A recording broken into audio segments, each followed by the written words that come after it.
Hey everyone, and welcome to a brand new video. Tonight we have 2 hours of horror stories as per usual.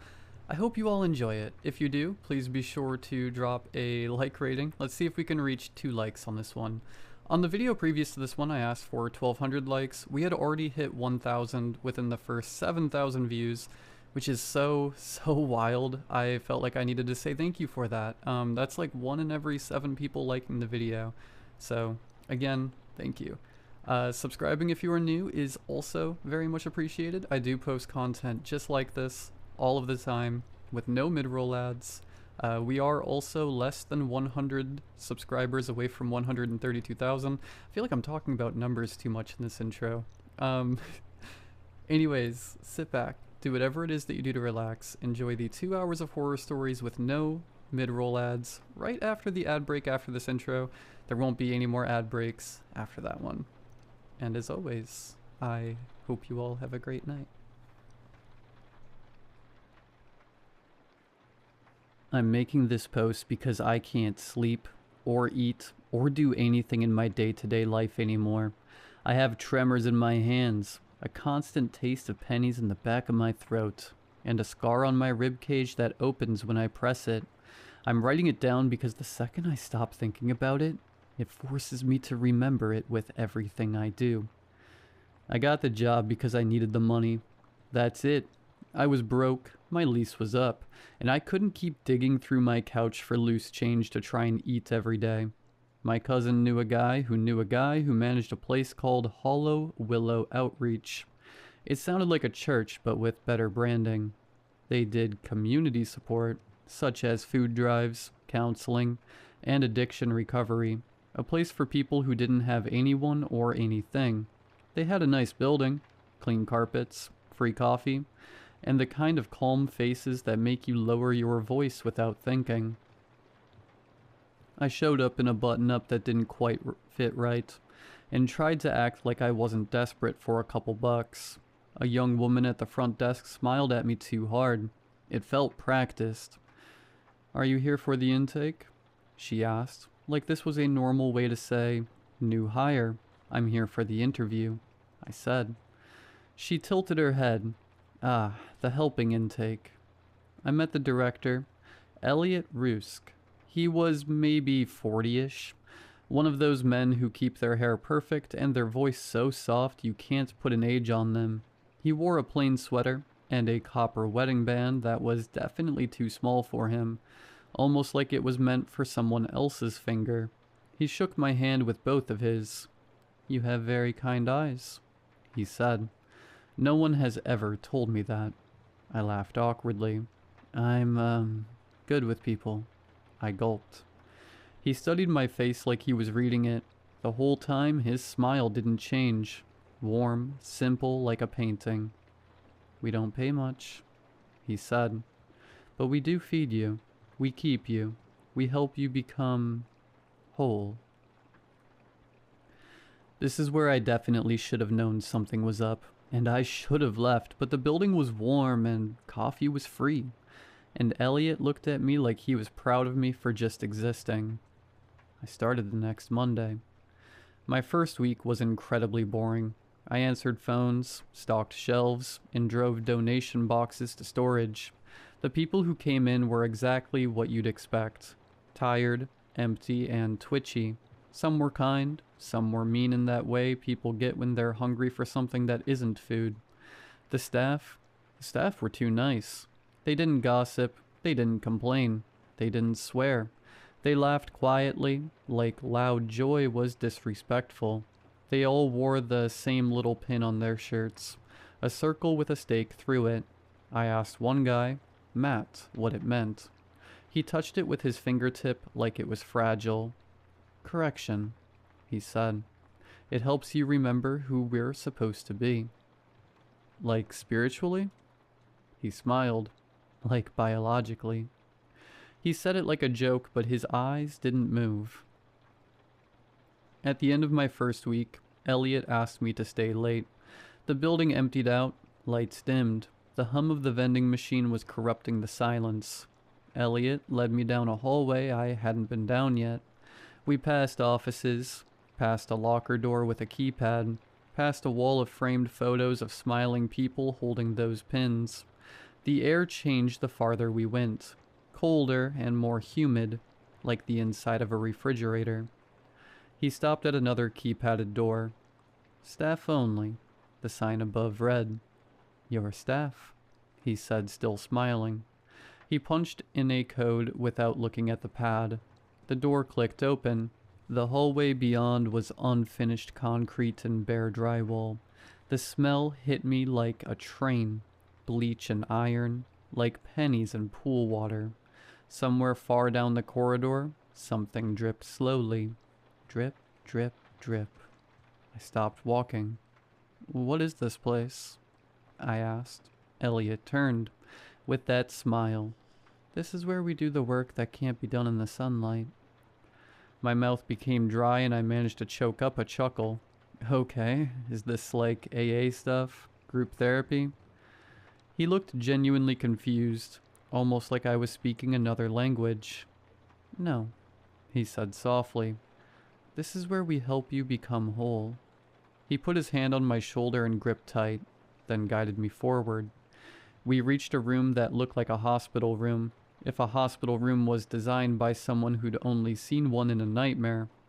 There were clean stainless steel tables, cabinets with glass doors, a rolling cart with instruments laid out neatly, scalpels, clamps, sutures, needles far too long to be used on anything human, and in the center, bolted to the floor, was a chair. Not a dentist chair, not a recliner. A heavy-duty, industrial chair with arm restraints and foot straps, like it belonged in an old loony bin.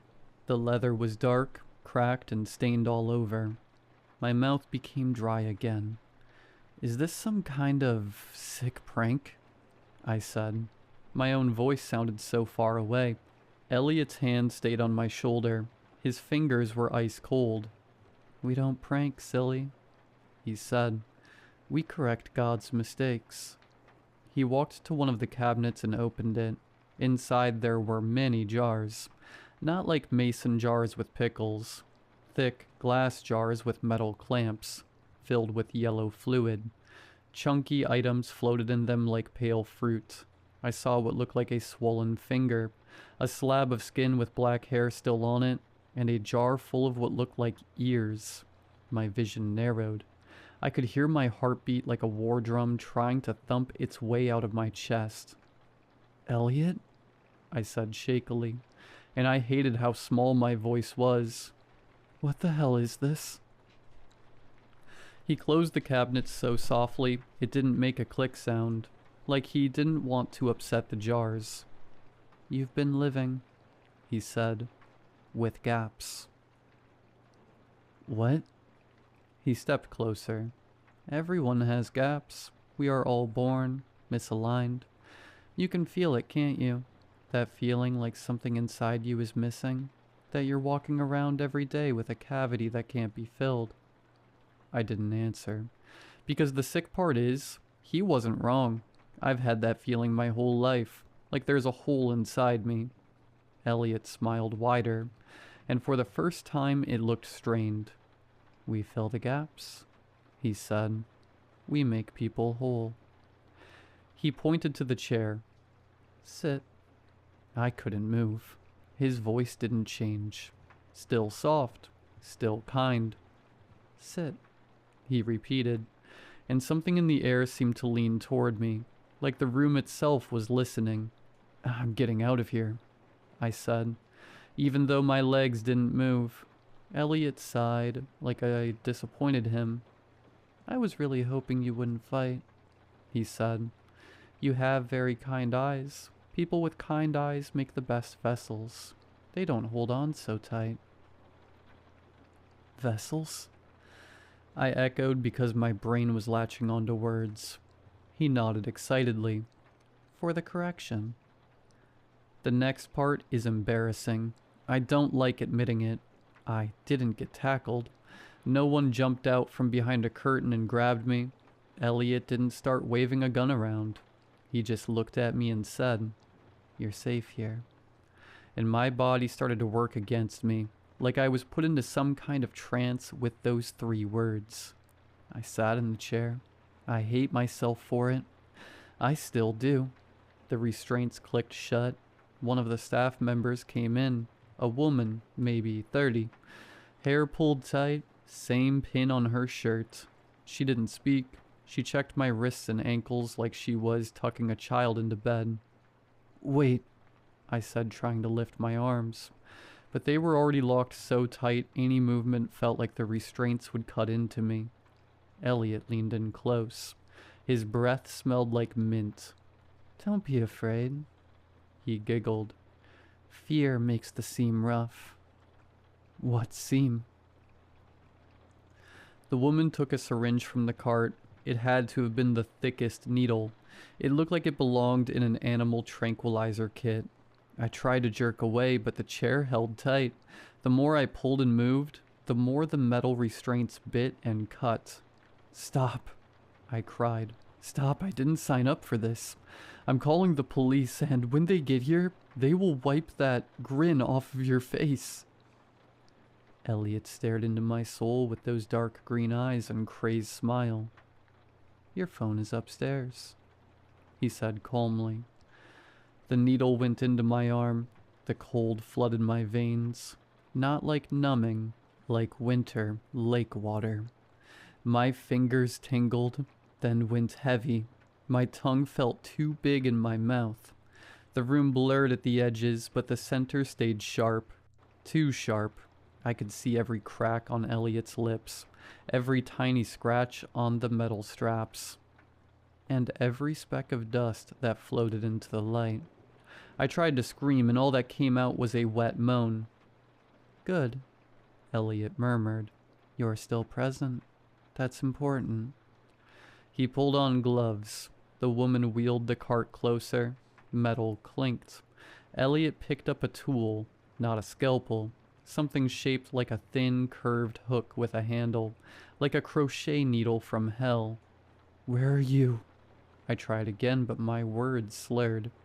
Elliot pressed his cold, long fingers against my sternum, right in the center of my chest, and I felt something in me respond. Not pain, not yet. More like pressure, like something inside recognized his touch. "Here," he said softly. "Your gap is here. I can feel it. A little hollow, a little gap. That means only a little correction." My heartbeat sped up so fast it felt like I was trying to leap up my throat and into my lap.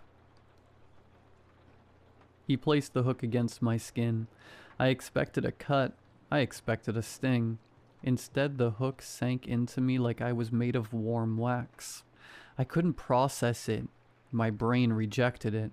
The hook slid into my chest without any resistance, and I felt it inside me, rummaging around gently like a finger stirring soup. A sound came out of me that I didn't recognize as mine. A small, animalistic noise. Elliot's eyes closed, like he was listening to music. "There you are, silly," he giggled. "Do you feel it? God's mistake?" The hook rotated and caught onto something inside me. He tugged. My body responded not with blood but with movement. My chest skin bulged outward in a line, like something beneath it was being pulled toward the surface. It looked like a zipper being drawn from the inside. I could feel it, a tearing sensation, but not like ripping flesh, like separating two things that had been stuck together like old Velcro. Elliot continued to yank and pull. My sternum split. It didn't crack or snap. It was one straight line from the base of my throat down to my stomach. A seam appeared and parted. My skin peeled back in two neat flaps, revealing not organs, not ribs, but something else entirely. A cavity, a smooth, glistening interior, pale pink, lined with fine, vibrating hairs like the inside of a dog's ear. It pulsed. It breathed. It was waiting. I tried to throw up, but my stomach was strapped in. My mouth filled with saliva, and I swallowed it in with panicked gulps. Elliot smiled like a proud father. "See? he said. You were made with mistakes. The woman opened a cabinet behind him. I heard glasses clink and liquid slosh. She returned holding a jar. Inside floated something that looked like a thick knot of pale tissue, fibrous and threaded with veins. It wasn't an organ, I recognized. It was too symmetrical, like it had been grown in a lab. Little pores dotted its surface, and each one pulsed erratically, like it was excited. Elliot took the jar with reverence. This, he said, is what will correct you. Correct the mistakes that God has bestowed upon you. He opened it. The smell punched my nostrils. It smelled like sweet rot and antiseptic, like flowers left in a hospital room too long. He reached in with his gloved hand and lifted that thing out. It dripped yellow, viscous fluid down his wrist. The pores quivered, reacting to the air, to the light, and to me. I started to sob, silently, because my body couldn't make any more sound. Please, I begged through my breath. Please don't. Elliot looked genuinely sad. Oh, he whispered. You think this is harmful? He leaned in, holding the thing above my open chest. This is your correction, he said. This is our love. This is being made whole. He lowered it into my cavity. The moment it touched me, my entire body arched against the restraints, cutting into my wrists even deeper. Warm crimson red dripped off the arms of the chair. Drip, drip, drip. Pain exploded through my nerves. Not sharp, not burning, but invasive. Like 1,000 tiny fingers pushing into places they didn't belong. The furs latched onto inside me, and I felt them connect. Suck. Fuse. My vision went white. Somewhere far away, a low hum began, like a choir warming up, except it wasn't outside. It was in my bones. Elliot's voice seemed to come from what sounded like underwater. Breathe, he said. Let it settle. I couldn't breathe. My lungs locked. The thing inside me pulsed, and with each pulse, my ribs felt like they were being violently rearranged. Not broken, but shifted like they were being shuffled into a different pattern. I felt a pop beneath my collarbone, then another, then the wet, soft, warm sensation of something growing where it shouldn't. My throat made a choking sound, and something warm ran down my chin. Blood, dark and thick. The hum grew louder, and I realized it had words. Not words I understood. Words that sounded like someone trying to speak through water and teeth at the same time. Elliot stepped back, hands lifted, eyes shining. Yes, he breathed. Yes, you hear it. I heard it.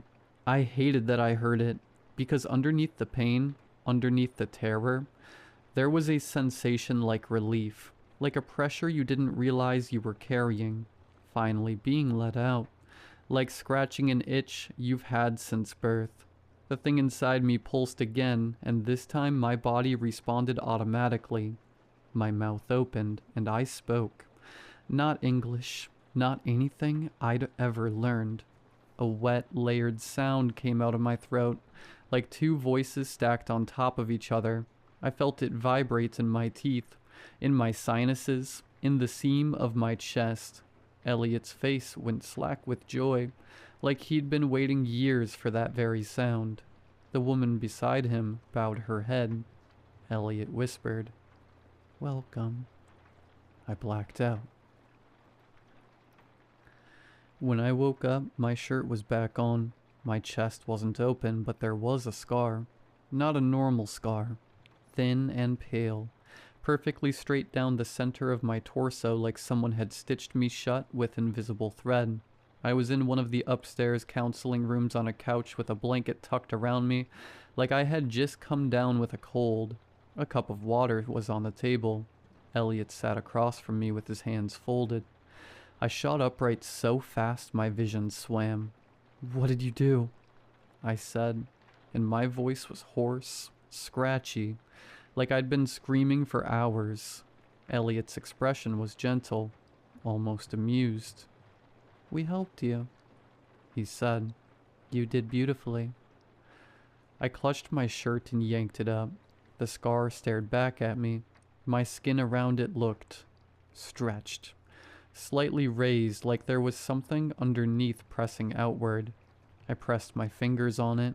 It pushed back. Not like swelling, like something breathing. I scrambled off the couch, stumbling toward the door. It was unlocked. Of course it was. They didn't need locks.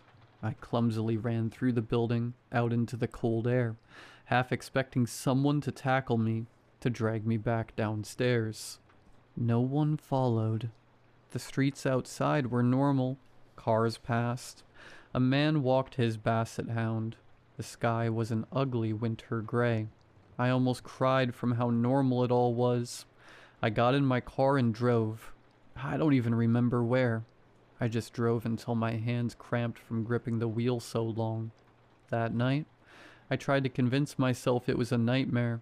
I took a shower so hot my skin turned red. I scrubbed my chest until it stung. I stood in front of the mirror and told myself scars don't breathe.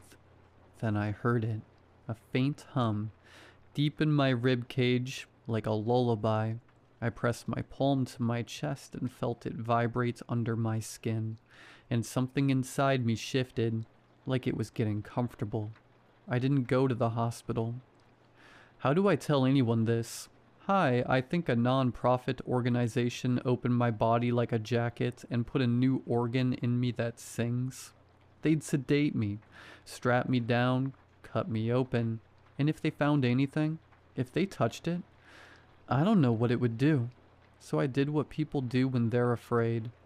I pretended it wasn't real. I went back to work. I told myself I'd go to the police. I told myself I'd record it, gather evidence, burn the place down if I had to. I walked into Hollow Willow Outreach the next day with a knot of dread hanging in my stomach. The woman at the front desk smiled. Feeling better? She asked. I froze. How did you? She tilted her head like before. Your seam is cleaner today, she said, and went back to typing. I backed away and nearly ran into Matt. He looked at me with bright, shining eyes. You heard it, he whispered through his smile. I swallowed hard. What is it? He touched his own pin. Correction, he said again. Now you understand how you're supposed to be. I tried to quit that day. I tried to tell Elliot I was leaving. He listened patiently in his office like a therapist. When I finally ran out of words, he smiled wider. You can go, he said. Relief hit me so hard my knees went weak. Then he added calmly, but you'll come back. I stared at him. I won't. Elliot leaned forward. You will, he said, still soft. Because the gap is corrected now, and it doesn't like being alone. I laughed, sharp and desperate. You've lost your mind. Elliot's eyes flicked briefly to my chest. You haven't slept, he said. You've been hearing it, and soon you'll start to taste it. My mouth filled with a penny taste, offering proof. He sat back. We don't trap people, he said. We correct them. The world does the trapping. We just open the seam. I left. I didn't come back. For 2 weeks I tried to live normal. I went to work at a different job. I ate. I watched TV. I texted friends. I laughed at jokes and pretended my laughter didn't have a second echo underneath it. At night, the humming got louder. It started to have rhythms, patterns. It began to sync with my breathing, like it was training me.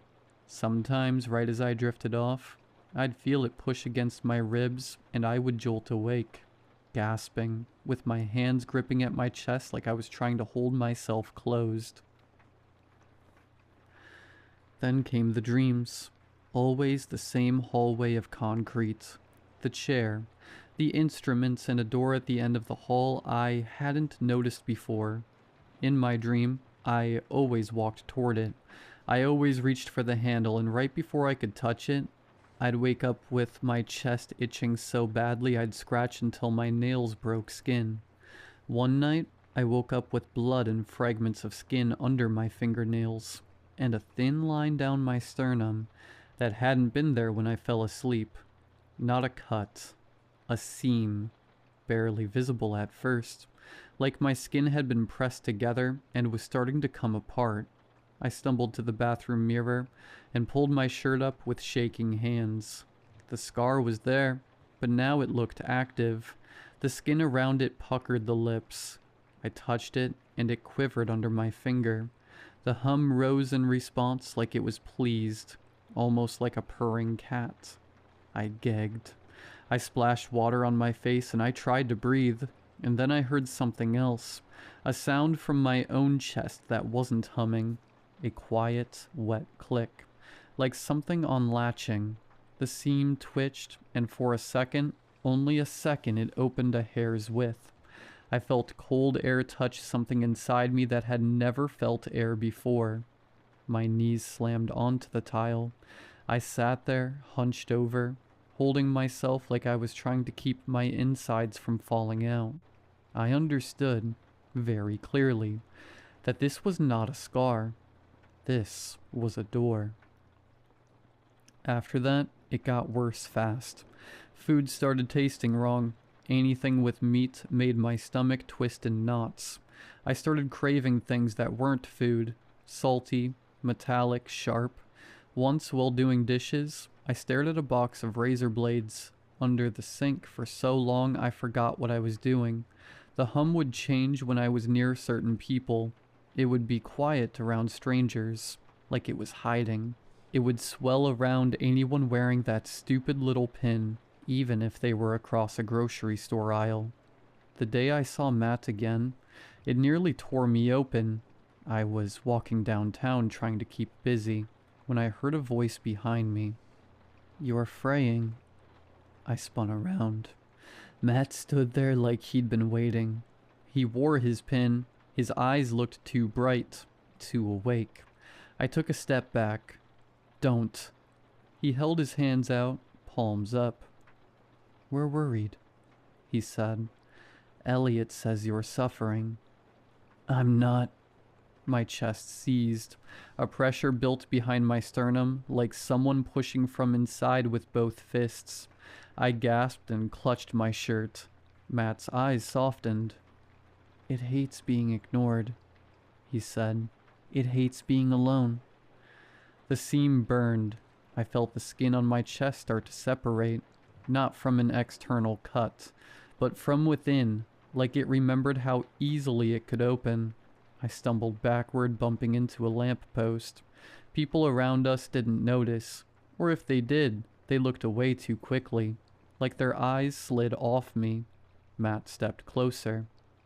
"You can fight it," he murmured. "Or you can come back and let us tend to you. The seam can get infected if you force it shut." I made a sound that might have been a laugh, but it broke halfway through into a sob. "I don't want this," I choked. Matt's voice went softer.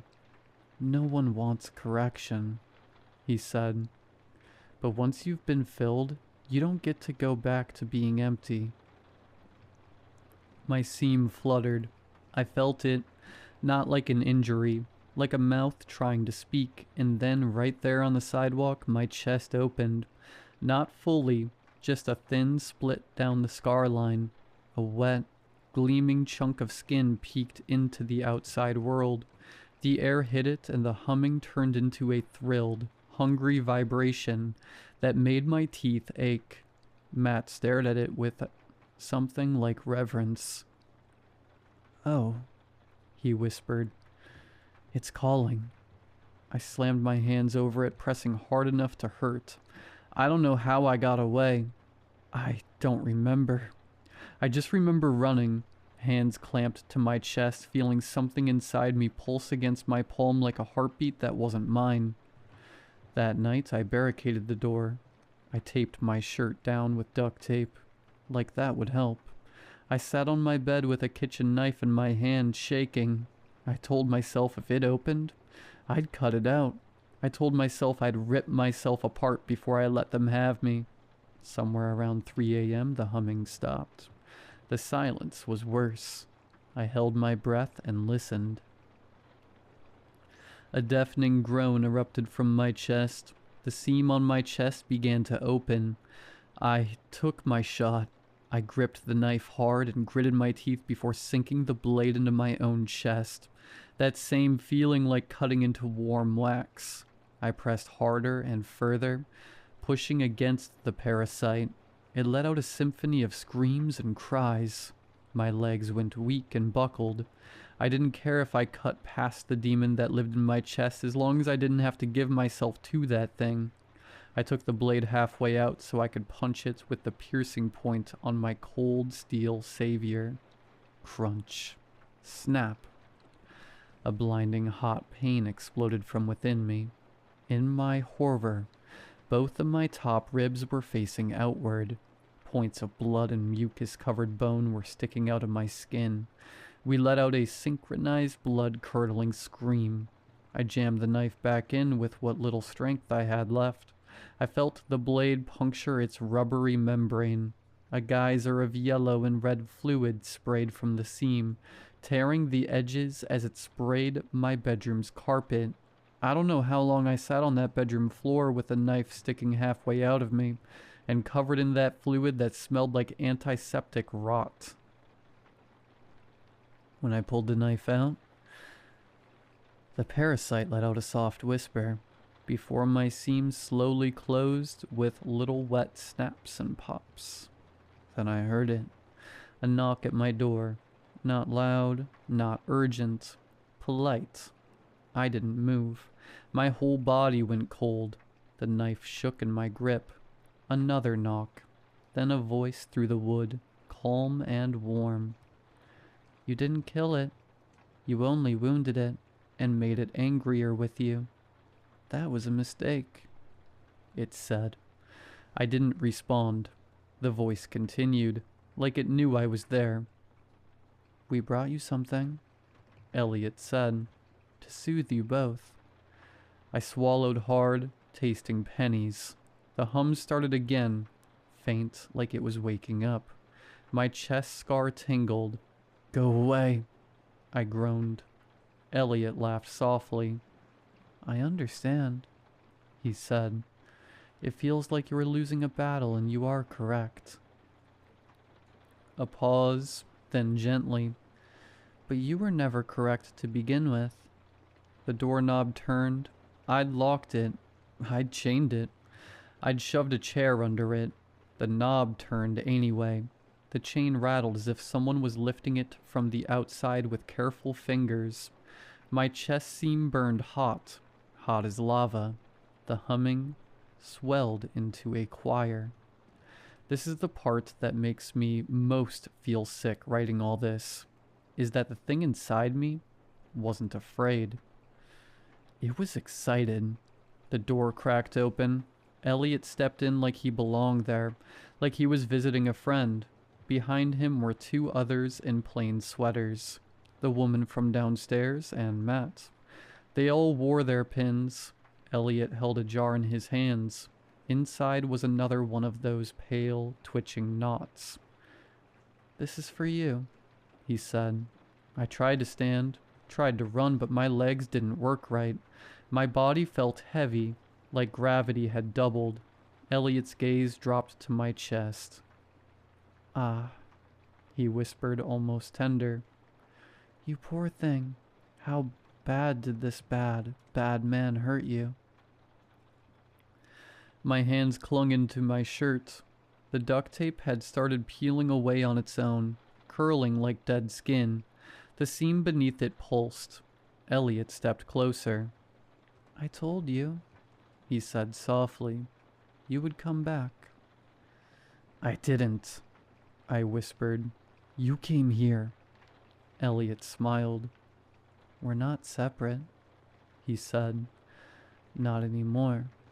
He reached out. The moment his fingers touched my sternum, my chest opened like it wanted him. The seam parted wide, skin folding back neatly.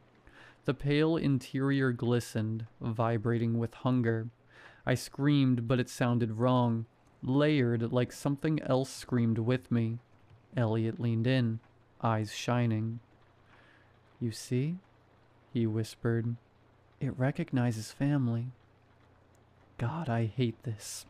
Matt stepped forward and lifted his own shirt.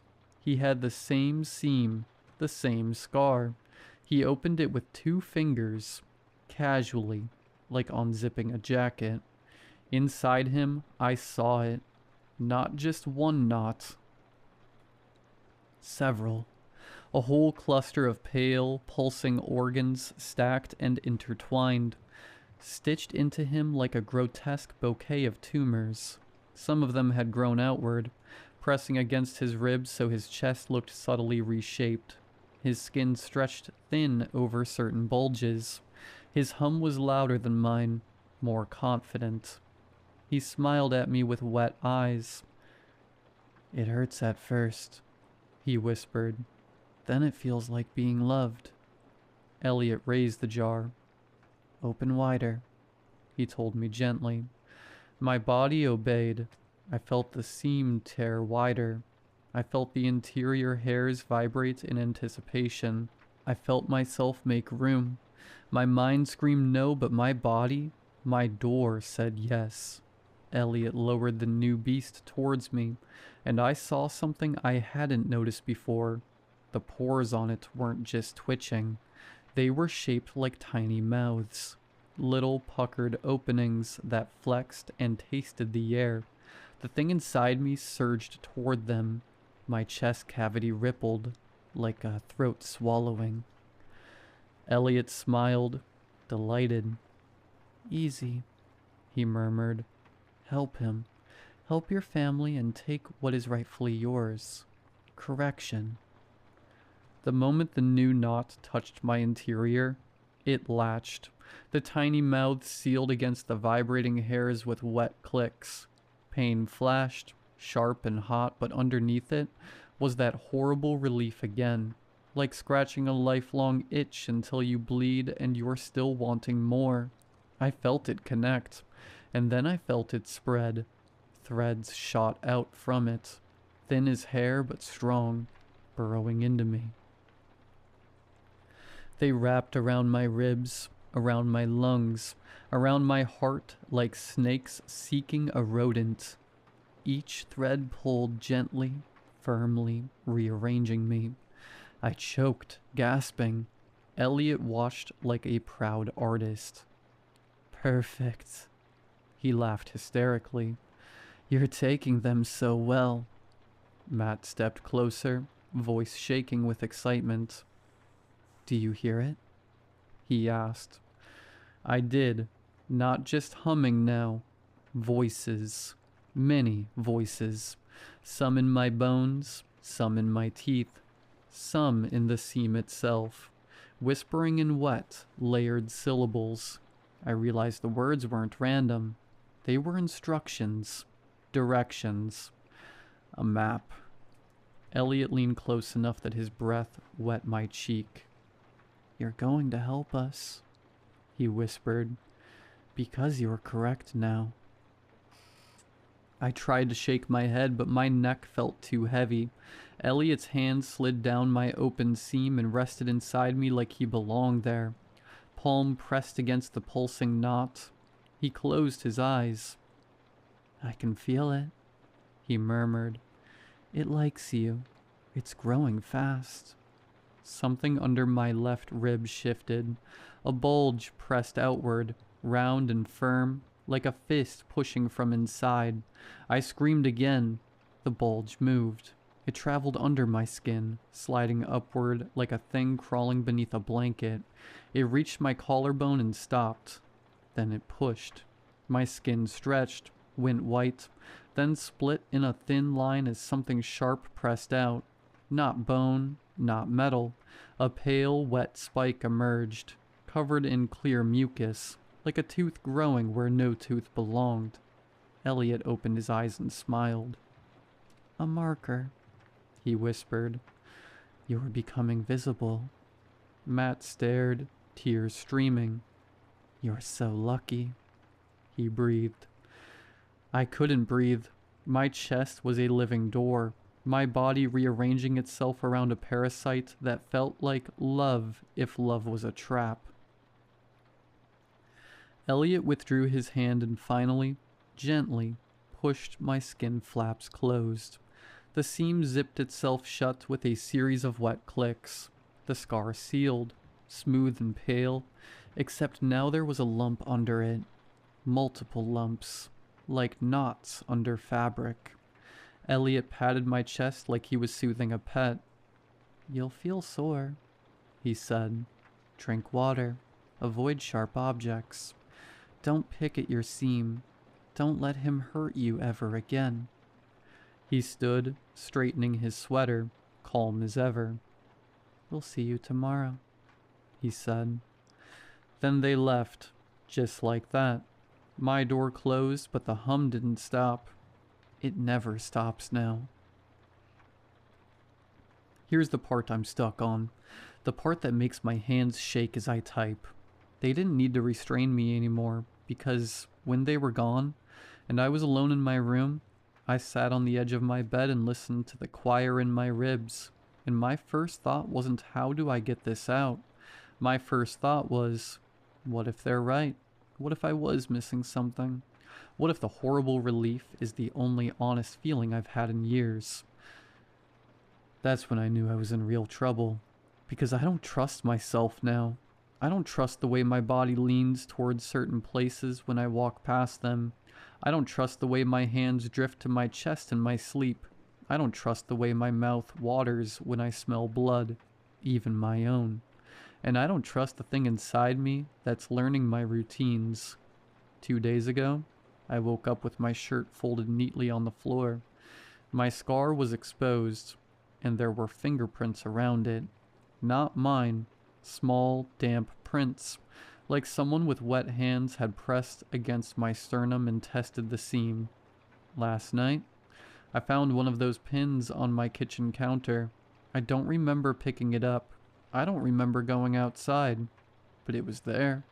A circle with a stake going vertically through it.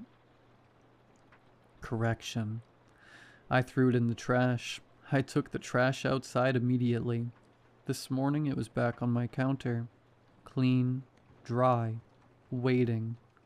So I'm writing this now because I need someone, anyone, to know that if you see Hollow Willow Outreach, if you see their food drives or their smiling volunteers or their little pins, you do not go inside. You do not let them touch you. You do not accept their coffee, no matter how good it smells. And if you've ever had that feeling like there's an empty space inside you, like you're walking around with a hole inside you, please, please understand that there are people out there who can fill that gap. And they don't see it as a pain. They see it as an invitation. The last thing Elliot said to me, quiet and warm, like a blessing, keeps replaying in my head. "You'll come back." The worst part is, I don't know if he meant me, or the things that are trying to slither and claw their way out of my chest.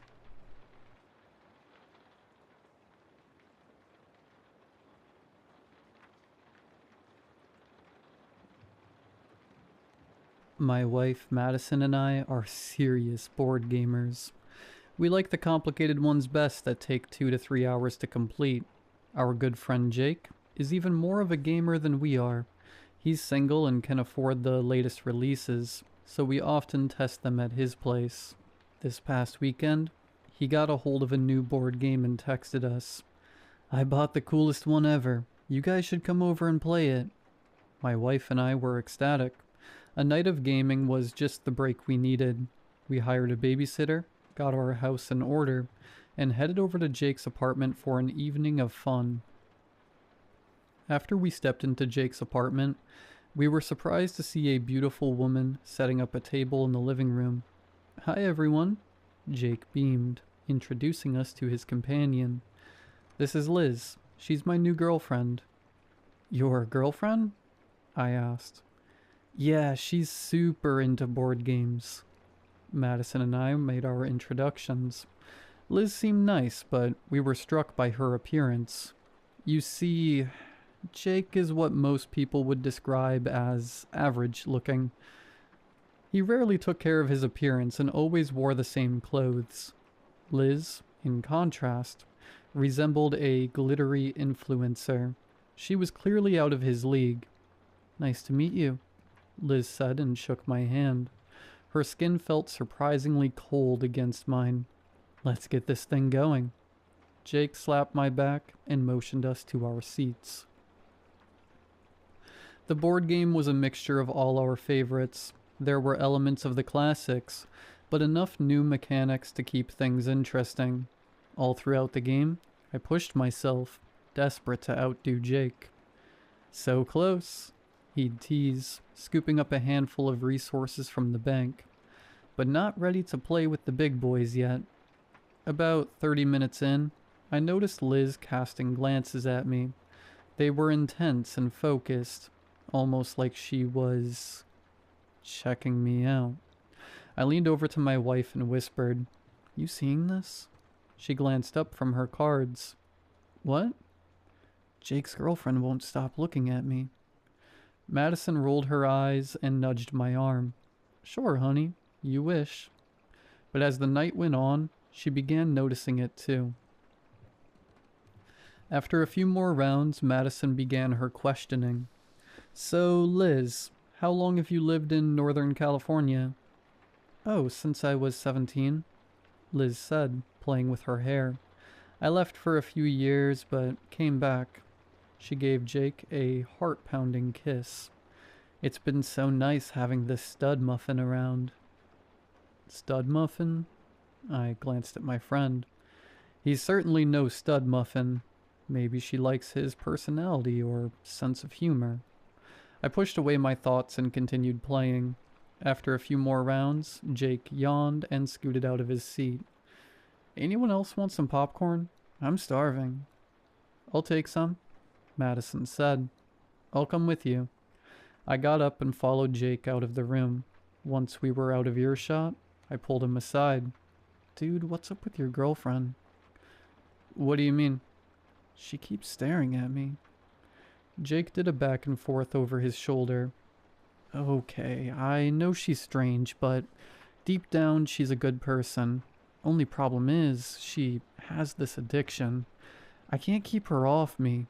She's like draining me every chance she gets." His eyes sparkled. "It's wonderful." "Just tell her to stop staring at me." Okay, I'll ask her to chill out. Relax, man. She's just free-spirited is all." Once the popcorn was ready, I grabbed a bowl and followed Jake back into the living room. I was surprised to see Madison and Liz were gone. No sooner had I set the bowl on the table than the back door opened. Madison and Liz stepped inside. "Oh, hey, honey. Did you want a soda, water, or—" "No, thanks." Madison fixed her collar, like she was hiding something. "Is everything all right?" "Yes." She crept back to the table, then froze mid-step, as if short-circuiting. "Actually, I need to use the restroom. BRB." She hurried out, and I furrowed my brow, confused by her behavior. After what seemed like a good 20 minutes, Madison's voice drifted in from the hall. "Will, can you come here for a second?" "Sure, babe." I got up and followed her voice. As soon as I reached the bathroom door, a pair of cold hands yanked me inside. "Yo, what the—" It was Madison. She was already lunging for my neck, her fingers tearing at my collar. "Babe, what are you—" "I'm sorry, sweetie. I'm just so hungry." "Hungry?" I shoved her off. "What are you talking about?" "You guys ready?" Jake's voice bled in from the living room. "Give me 5 seconds." I faced Madison, trying to ward her off. Seriously, what's going on? I just need one bite. There was a loud banging at the door. Come on, popcorn's getting cold. I'll be right there. I turned and gasped at my wife's expression. Her gaze seemed feral and ravenous, like a mountain lion sizing up its prey. Just one. Screw this. I grabbed the door handle and noticed for the first time a bite mark on her neck. What the? Madison opened her jaws, revealing tiny incisor-like fangs. Please, it'll really help. She leapt toward me and I dove behind her, grabbed a towel and pinned her arms to her side. Straining, I set the towel between her jaws and pulled tight, like I was securing an alligator.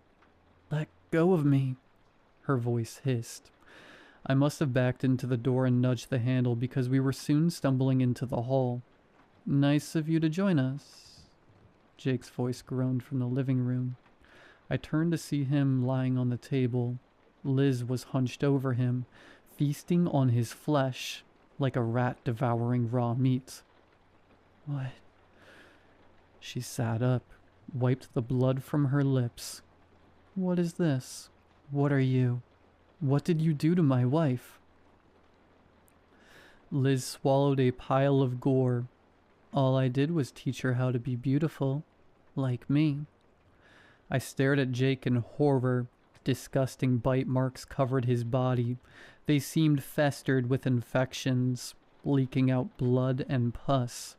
He was still alive. Somehow. Give me your flesh. Madison ripped the towel free and reached a hand behind her, almost tearing my left ear off. The hell? I shoved her into the wall and sprinted past Liz, and booked it for the front door. Don't let him escape, is all I heard as I wrenched it open and leapt outside. I managed to hide in the neighbor's bushes. Thankfully, nobody saw me enter. I watched as Madison exited the apartment and wandered along the road calling for me. Liz came out shortly after. I watched them sweep the block and stop at my car, peering in to see if I was hiding there. I could still hear Jake moaning from inside his apartment. It sounded like he was dying. After a few minutes, Liz and Madison gave up searching and returned to his place. It's been quiet for some time now. I know that if I can just book it to the car and call the police, I can make it out of this. I'm going to make a run for it. Wish me luck.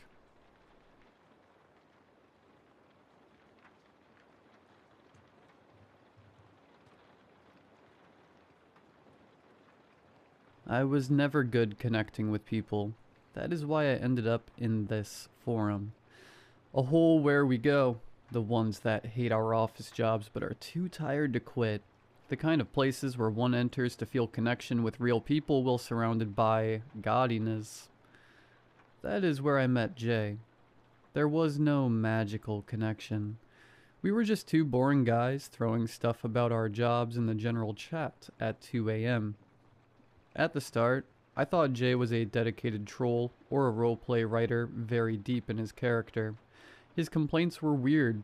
He didn't complain about the air conditioning. He complained that the oxygen filters of Sector 4 tasted like rust. He didn't talk about the subway. He spoke of the magnetic capsules that always vibrate too much. I followed the current because it was fun. It was better than working on my spreadsheets. But with time, it stopped being funny. Jay was not inventing anything. He spoke of the Great Blackout of '85 like it was basic history from primary school. His descriptions of what he saw through his window gave me chills. He didn't speak of the gray sky of always. He described a city that looked like a living organism, with buildings of glass and metal growing upwards like mushrooms.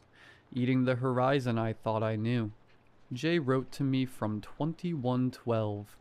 And the worst is that our lives were equally pathetic. Until Jay got the job. Core maintenance. Jay was out of himself when they hired him. He told me the city finally was going to wake up, that the arrival of the new biotech systems was going to change everything, and that he would be there in first line. I remember his message. He was euphoric. We don't use silicone anymore. Cabron, it is meat. Processors of neuronal tissue. Living hardware. They have veins. You can feel how they pulse. He felt like a kid with a new toy. Said the machine was going to manage reality. That there would be no more traffic or blackouts because the system predicted the needs before anyone even thought them. Finally, he felt his talent was not going to rot in an office, but that he was building the future.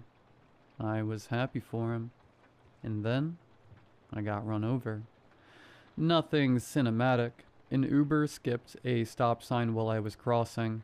3 weeks in the hospital, broken clavicle, and a depression of a horse. I lost my cell phone in the accident, and honestly, when I got out, I didn't have desire to talk to anyone, not even Jay. I isolated myself. Months passed. I convinced myself Jay was just a crazy guy with too much free time or a role player with much imagination. I forgot the topic until 3 hours ago. My phone vibrated. Unknown number, local area code, but with too many digits. It was Jay. The message wasn't a formal letter. It was paragraphs vomited, full of finger errors, written by someone who knows his time is ending.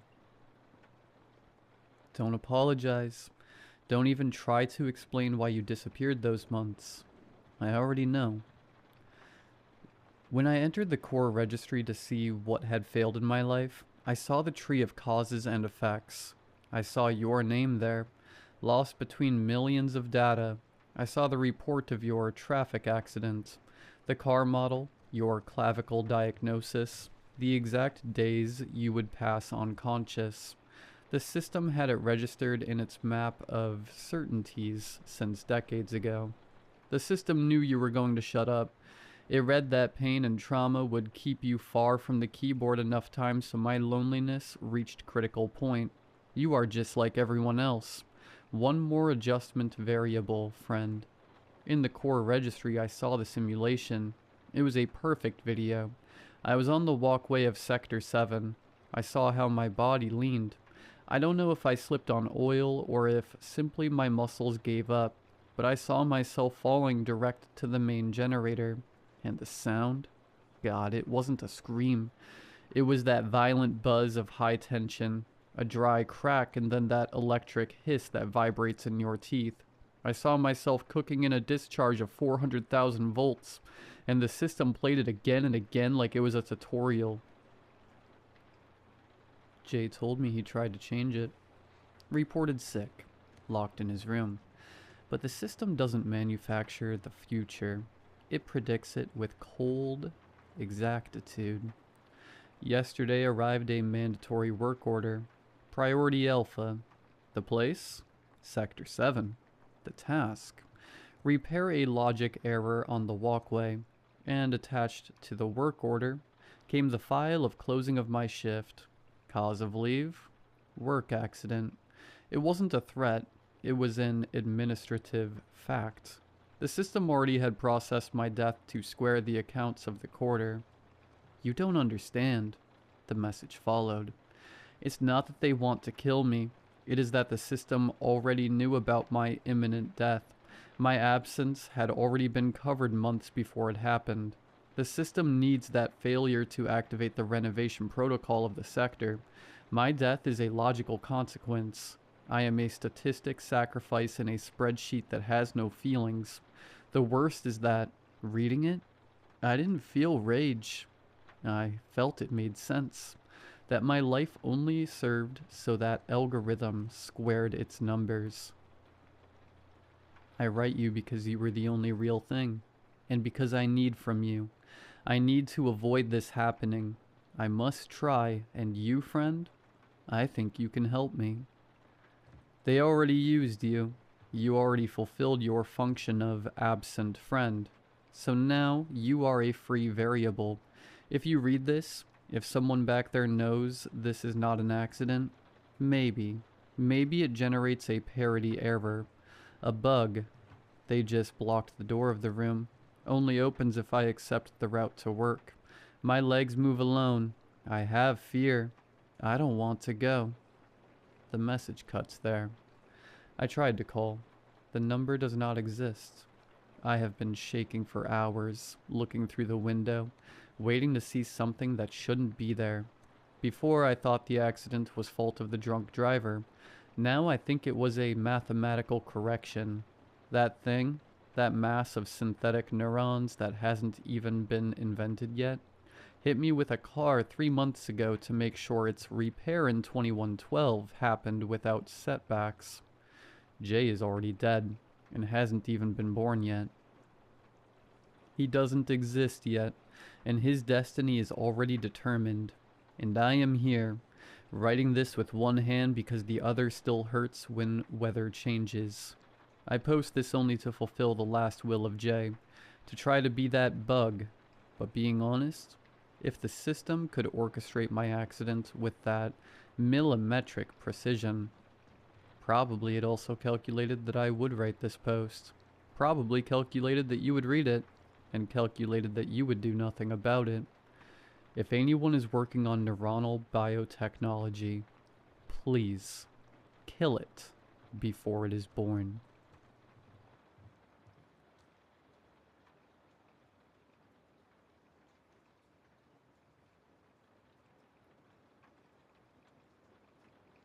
I interviewed him at a diner off the highway because it was close to his office and quiet in the afternoons. He ordered coffee and didn't finish it.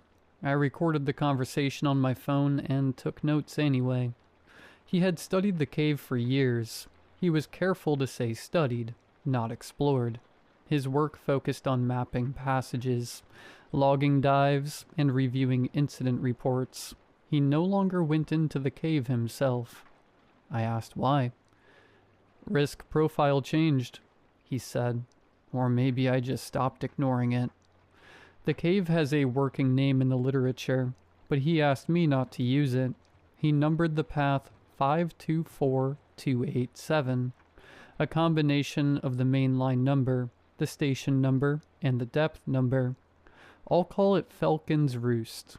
It's a submerged system in West Texas, fed by a spring and capped by a narrow sinkhole. Entry requires technical cave diving. There is no direct ascent once inside. He described the layout in practical terms. Long penetrations, no large chambers. Silt that stays suspended once disturbed. Navigation that depends entirely on guideline discipline. I asked about depth. Depth matters less than distance, he said. You're committed early. At one point he mentioned that the water temperature was higher than expected, usually high 70s, warmer than most caves in the region. Does that change anything? I asked. A little, he said. People work harder without realizing it, but it's not the main issue. He said the main issue was planning assumptions, models that looked fine on paper, margins that disappeared when multiplied by time and task load. He talked about gas management failures, navigation errors, and missed decision points. None of it sounded dramatic. I asked how many people had died there. He said he didn't keep account. He tracked incidents, not outcomes. What stays consistent, he said, is that everyone thinks they understand the cave after the first successful dive. He showed me notes from the previous surveys, numbers, short comments, equipment serials. One page listed instruments that stopped reporting mid-dive. No conclusions were written next to them. When I asked why he agreed to the interview, he said he was tired of seeing the cave described as mysterious or extreme. It isn't, he said. It's just a system with no margin. That night, when I started writing, I tried to summarize what he had told me. I wrote a sentence, then deleted it. I wrote another and removed that too. Eventually, I settled on something accurate enough to keep. I spoke to her over a video call because she lived too far away to meet in person. She said the distance was one of the reasons she never tried to see the cave herself. She worked a regular job, did weekend dives when she could, and followed exploration projects online. She described herself as an enthusiast. She corrected herself and said hobbyist instead. She had heard about the cave years ago through forums and shared maps. She knew the basic outline: submerged, long penetrations, limited exits. She said it was the kind of place people argued about without ever going there. I looked into it, she said. Training, travel, logistics. It was never realistic. She listed the reasons without prompting: the cost, the certifications, the time off work, the fact that the cave was in a part of the country she had never been to and didn't have a reason to visit otherwise. She paused, then added that she followed the dives closely anyway, read reports, watched footage when it was shared. She said she liked understanding systems, even ones she wouldn't enter. I asked how she knew about the fatality. She nodded once, like she had expected the question. A friend of mine went in, she said. Not recently, but that cave. She didn't give her friend's name. She said they had trained together years earlier, recreational at first, then more technical. She stayed at the level she was comfortable with. Her friend didn't. She was better than me, she said, more committed. I asked what she meant by committed. She rearranged her life around diving, she said. I didn't. There was a delay in the audio. She waited for it to catch up. Is that why you're calling? She asked. Because of what happened? I asked her what she had heard. She said she never blamed the cave. She never blamed her friend either. She said there were always explanations, even if they weren't satisfying. I stopped following it closely after that, she said. Still read things, just not the comments. I thanked her for talking with me. She said it was fine. Then she added that she hoped I wasn't trying to turn it into something it wasn't. It's just a place, she said. Most of us only ever know it from a distance. She added one other thing, almost as an aside. Her friend had never been especially strong. Not weak exactly, but careful about her limits. She had been born early and had grown up paying attention to how her body responded to stress. It was something she mentioned occasionally, usually in practical terms. She planned around it, she said. Rest days, conservative margins. I asked if that had changed before the dive. She thought about it. Not openly, she said. She said it wasn't framed as pushing past anything, more like it had stopped being part of the calculation. At the time, she said, that felt like confidence. I met with my editor in her office late in the afternoon. She had the door open and her screen tilted so I could see it from the chair across her desk. She didn't ask how the interviews went. She scrolled as I talked. When I finished, she nodded once. This isn't landing, she said. I asked what she meant. It's accurate, she said, but it doesn't match what people think the story is. She said the coverage so far had set expectations, images, language, a certain tone. What I had was procedural. She said that wasn't a problem on its own, but it didn't explain why anyone should keep reading. There's no hook, she said. No escalation. I said I wanted to talk to more people, not experts. People who had followed the cave over time. People who had opinions without access. She shook her head. That's not where this goes, she said. You'll get the same answers phrased differently. She leaned back. If you want the next step, she said, you talk to the families. I didn't respond right away. The relatives, she continued. the ones closest to what just happened. I said I wasn't sure they would talk to me. They will, she said. I told her I thought it was too soon. She looked at me for a moment, then back at the screen. Soon as the window, she said. After that, it's background. She said the piece needed something current, something no one else had yet. She said otherwise it would read like context without a center. I said I wanted to keep working the way I had been. She said I could, but it would change the outcome. Go talk to them, she said. If it doesn't go anywhere, we reassess. I nodded, though I didn't agree. I met him in a coffee shop near the freeway because he suggested it and said parking was easy. He arrived early and had already ordered. He asked before sitting down how this worked. Are you paying for this? He said. I told him I could reimburse him for his time. He nodded. Good, I've got things to do. He said he was the brother. He didn't specify older or younger. He didn't say his brother's name unless I asked. And when he did, he said it quickly, like it wasn't important to repeat. I never got that stuff, he said. The cave thing? It was always strange to me. He described his brother as mostly quiet, kept to himself, had a regular job for a while, then another, the kind of person people didn't worry about because nothing ever seemed obviously wrong.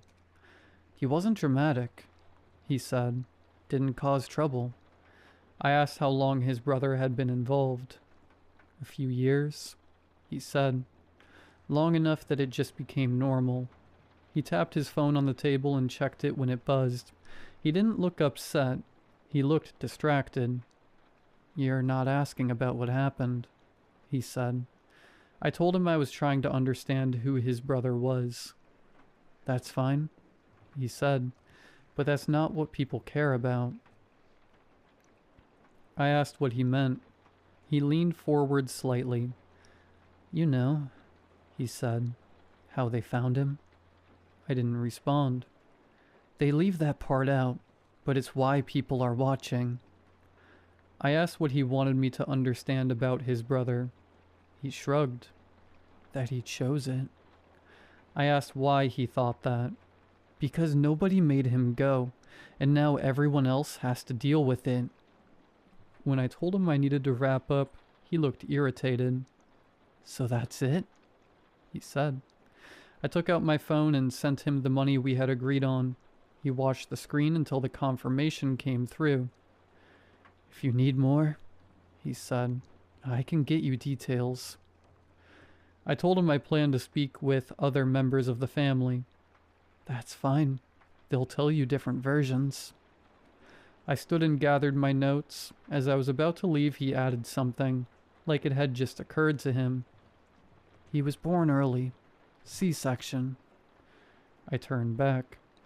Our mom didn't survive it. Complications. He said it plainly. After that, he continued, people didn't really know what to do with him. He looked down at his phone again. He was always tied to it, even if nobody said it out loud. I left before he could add anything else. I was in a hotel room off the interstate with the curtains half closed and the lights on even though it was still early.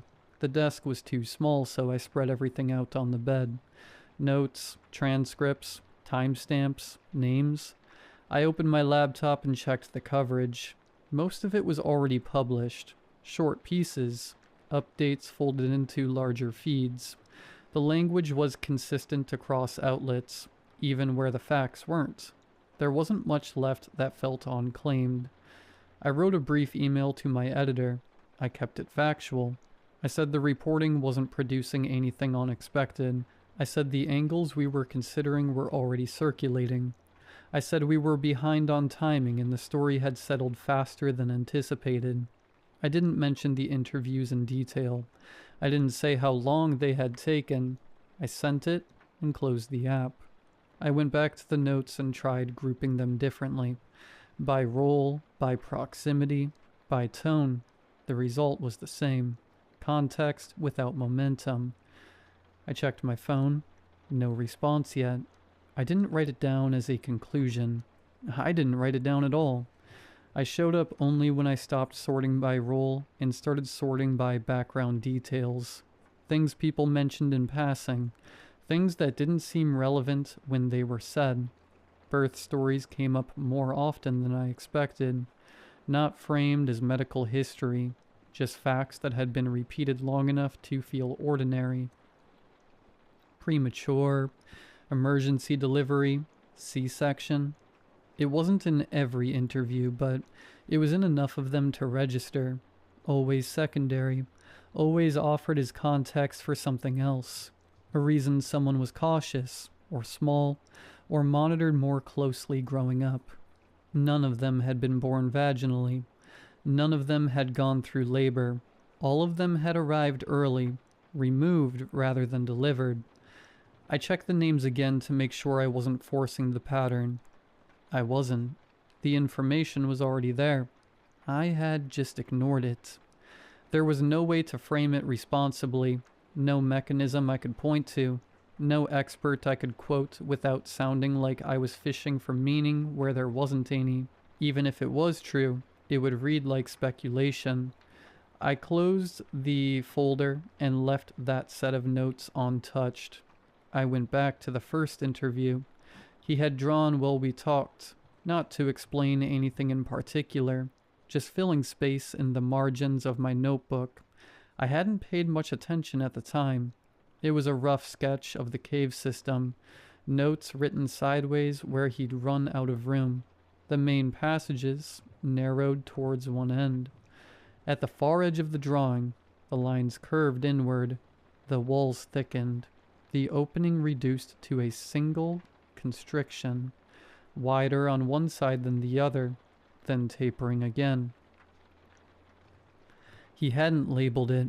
There was no arrow or comment explaining what it had represented. I stared at it. The shape was familiar in a way that had nothing to do with caves. I closed the notebook and put it in my bag. Some patterns don't belong in print.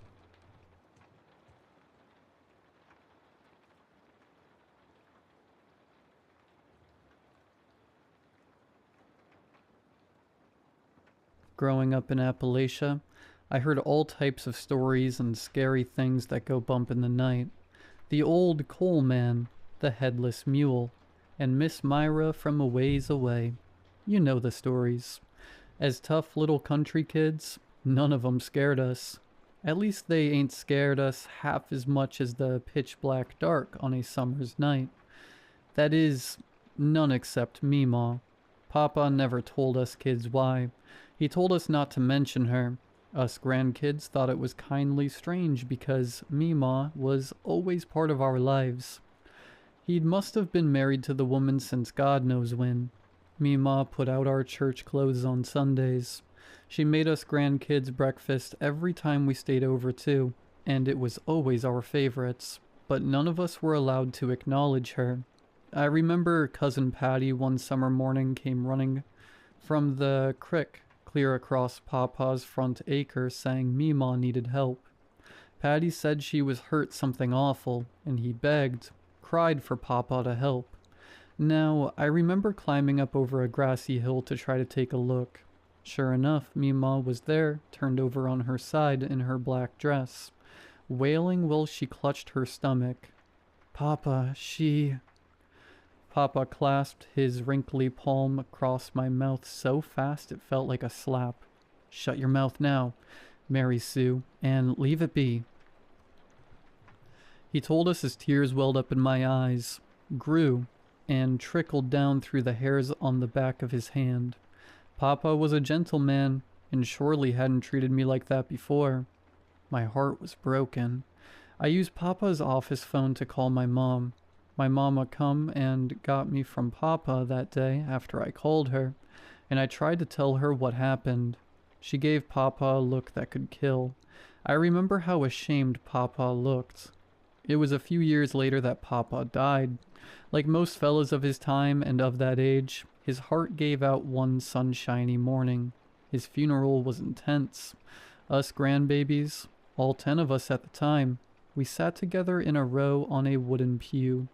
We cried while folks gave speeches about our Papa, speeches about how good a man he was.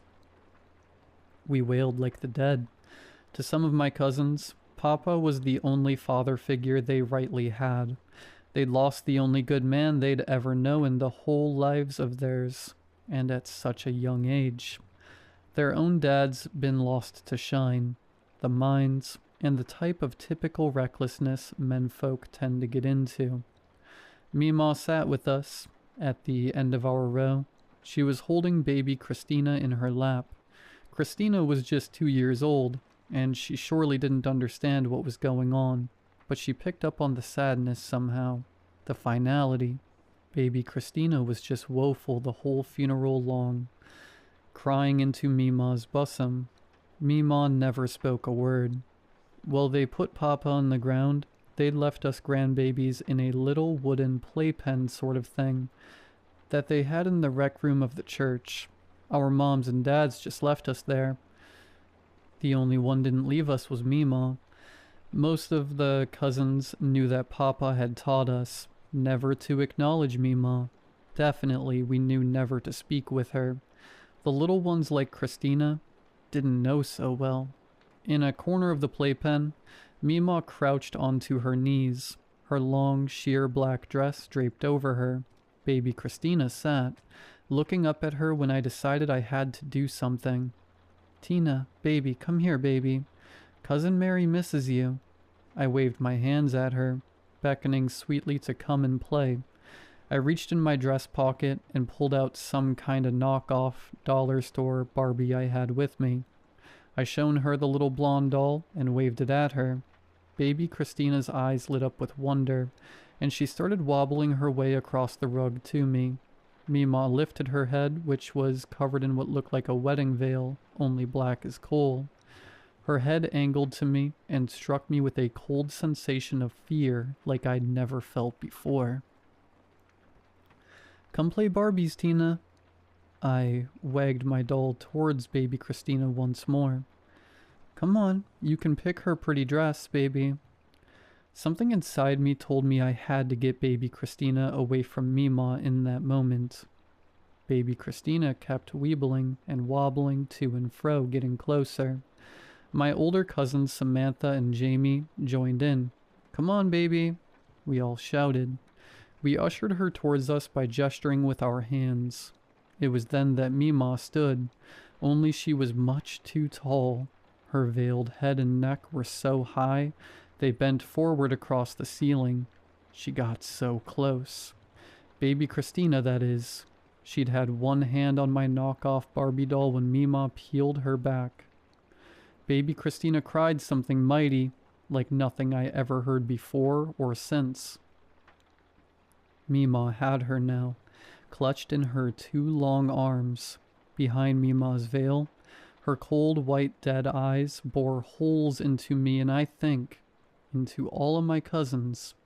Memaw turned with baby Christina tucked under one arm and slid open a window with ease.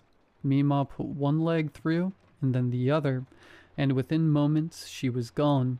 When the police came, they asked us all sorts of questions about what happened. Us grandbabies tried to tell them about Memaw taking our baby cousin away. The only thing was, there was no Memaw. At least there was no Memaw that any of our parents claimed to know. No one was at Papa's funeral that day that fit her description. It wasn't until a few years ago that my mother admitted to me that she was adopted by Papa. All my aunts and uncles were. They said that Papa never married, at least not that they knew of. They act like they never knew about our Memaw, or any woman that cared for us grandbabies back at Papa's house. All I know for sure is that some mountain woman took my baby cousin that day. I only wish Papa had been alive to stop her.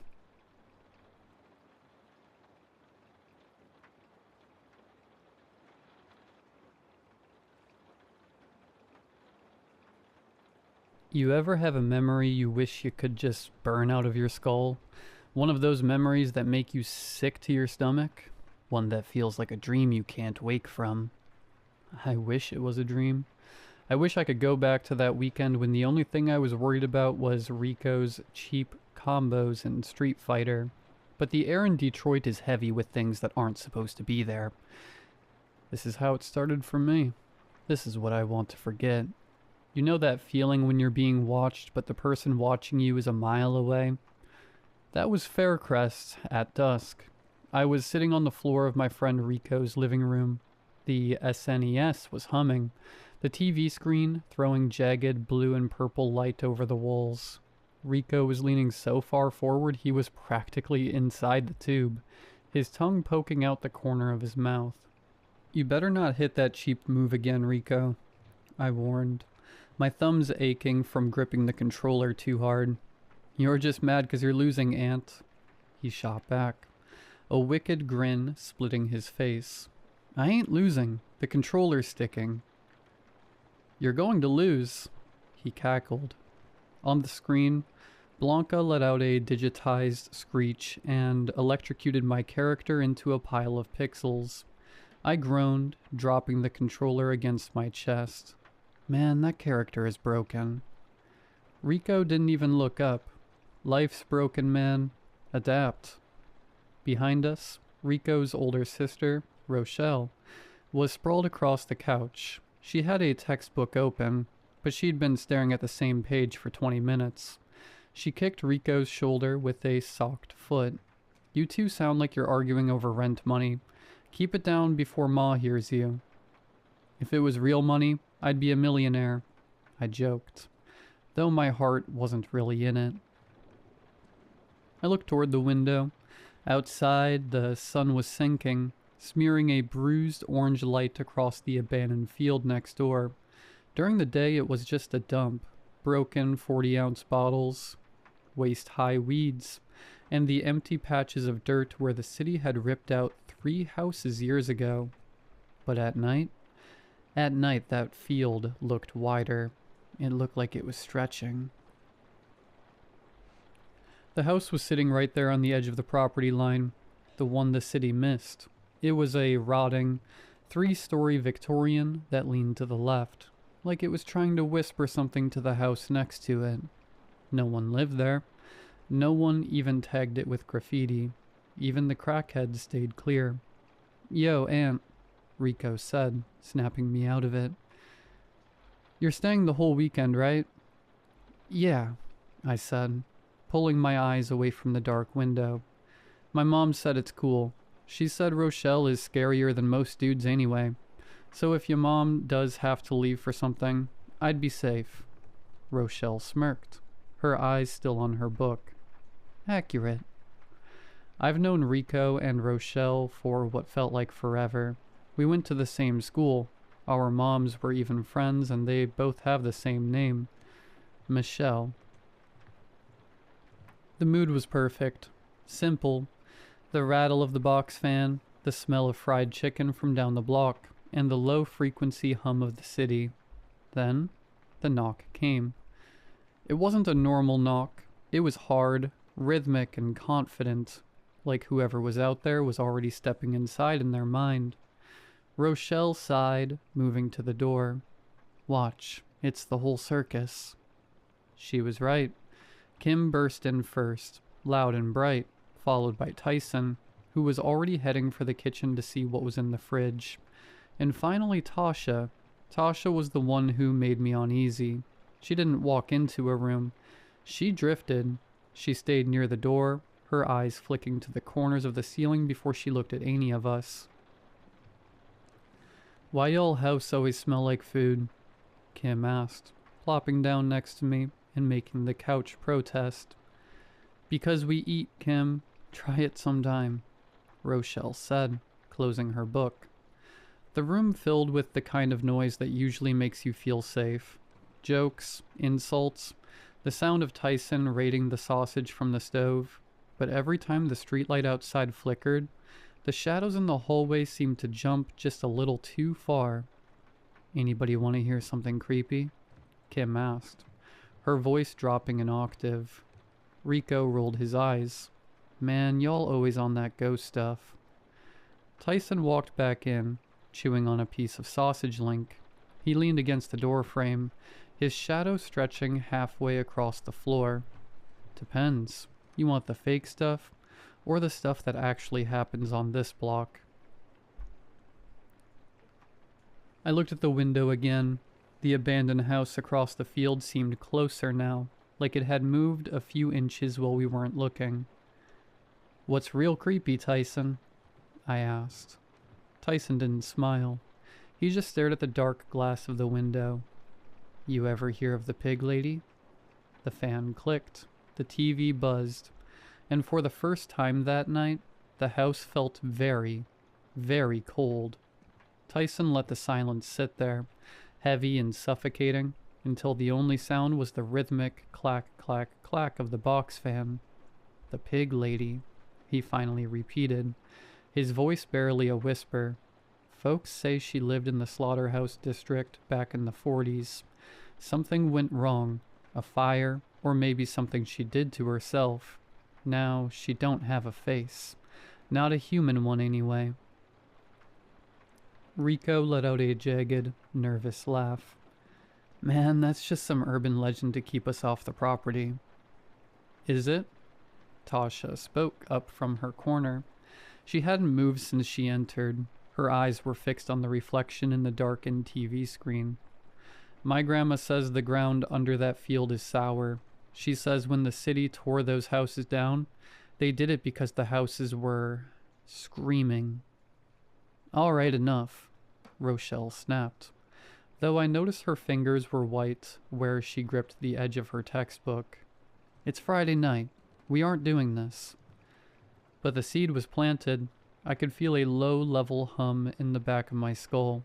Every time I looked at the window, the reflection of the living room felt wrong. It was like the room in the glass was a second late catching up to our movements. "I bet y'all wouldn't even walk to the porch," Kim teased, her eyes gleaming with that reckless energy she always had. Me and Rico gave each other that look, like we about to run just talking about it.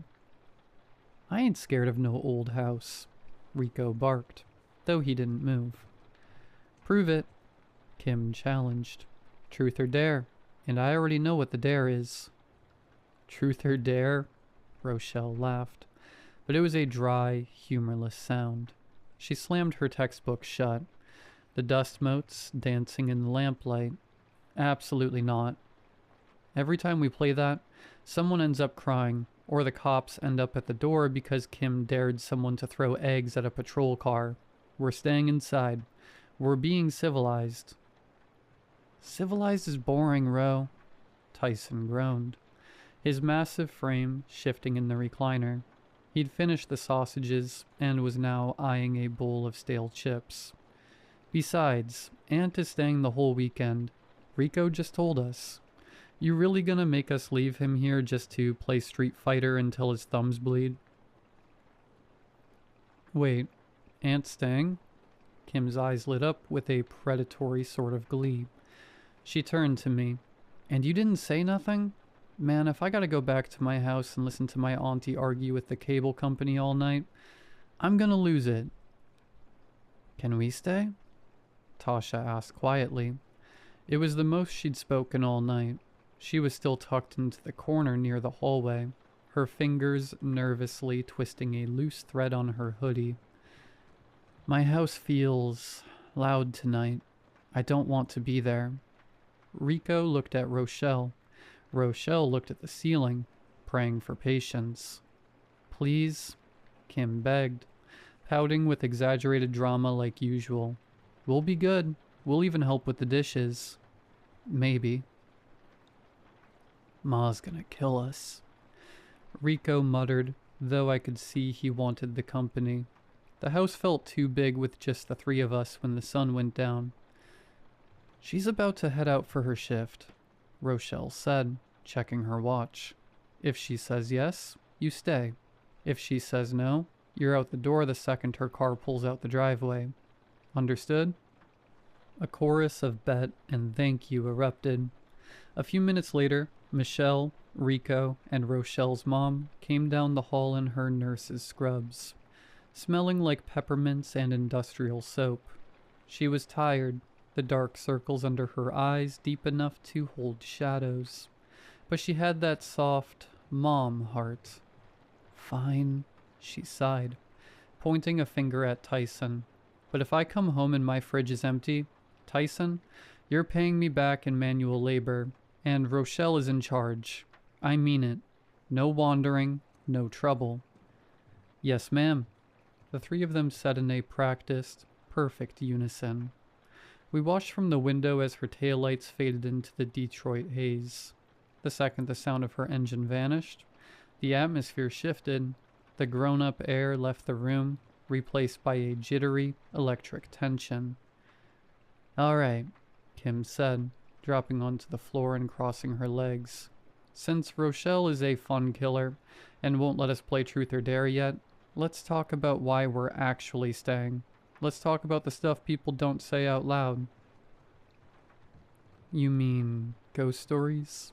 I asked, trying to sound braver than I felt. Real ones, Tyson said. We went around the circle. Kim told a story about some hitchhiker of 8 Mile that felt like something she'd read on a forum. Rico told a story about a haunted barber shop on the west side that made us laugh more than scream. But then Tasha spoke. My grandma, she started, her voice so low we had to lean in. She says that before the city tore those 3 houses down across the field, there was someone who lived in the middle one.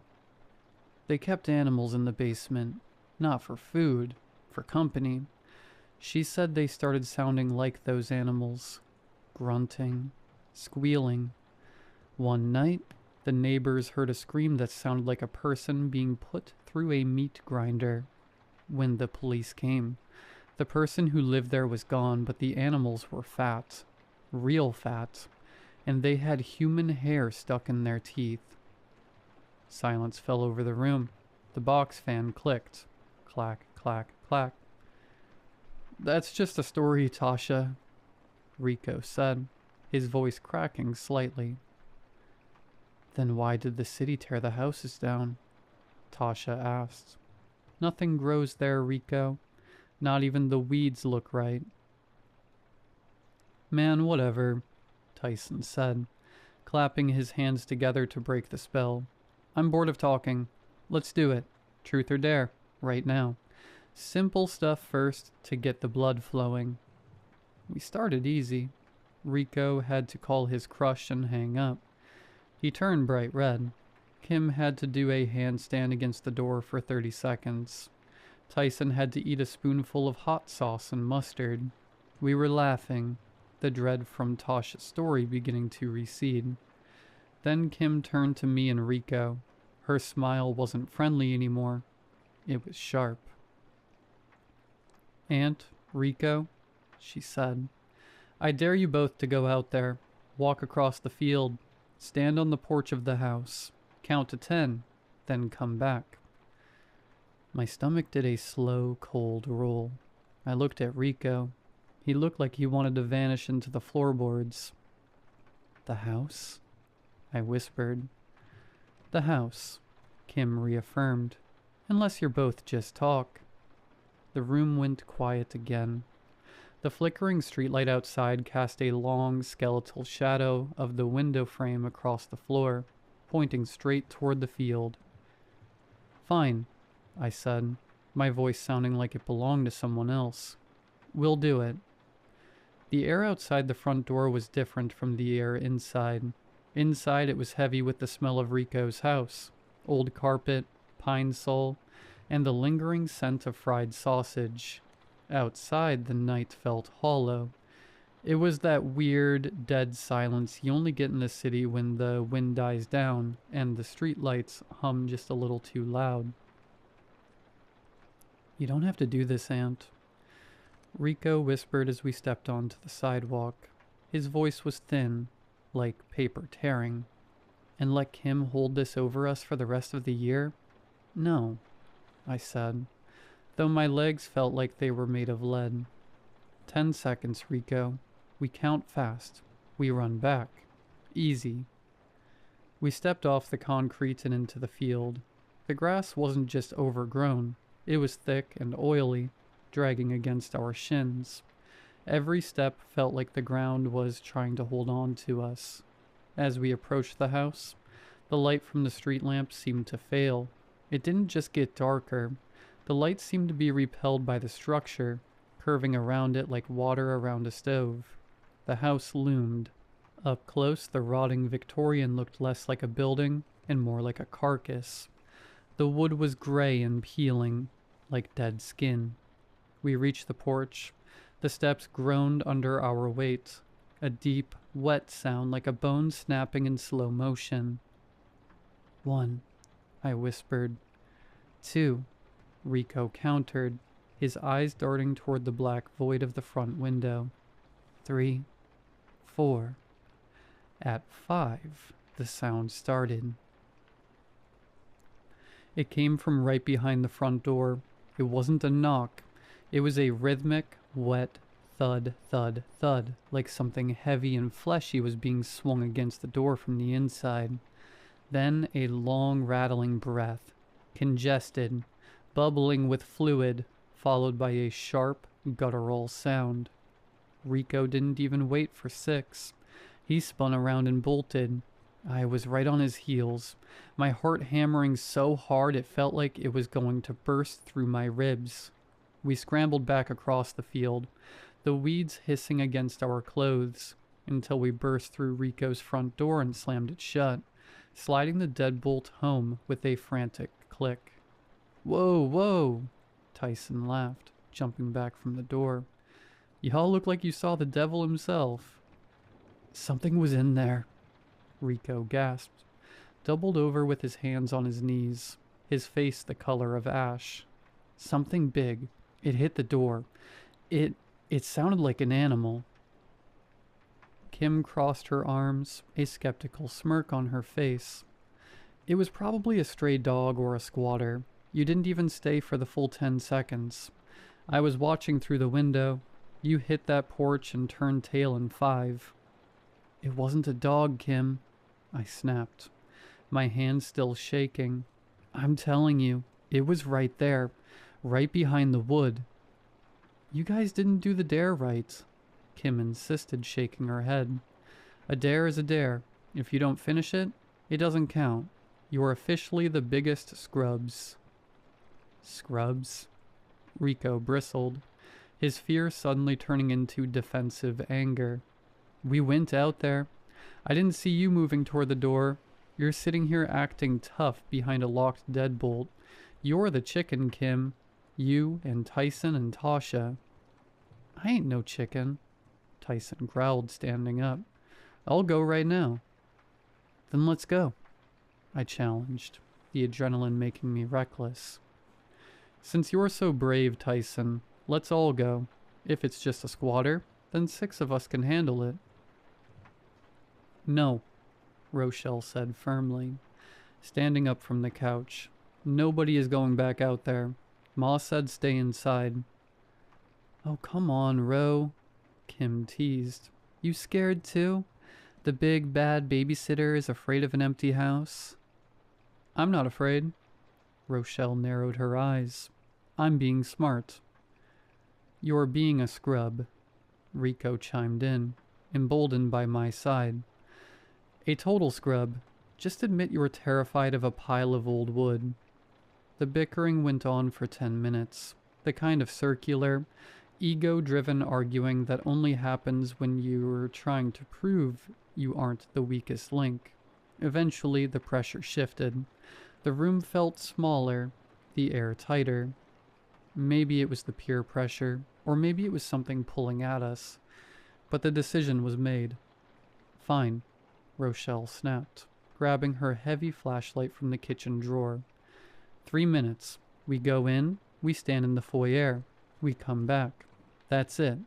Then we lock the door for the rest of the weekend, and I don't want to hear another word about that house. We walked out as a group this time, the 6 of us, shoulder to shoulder.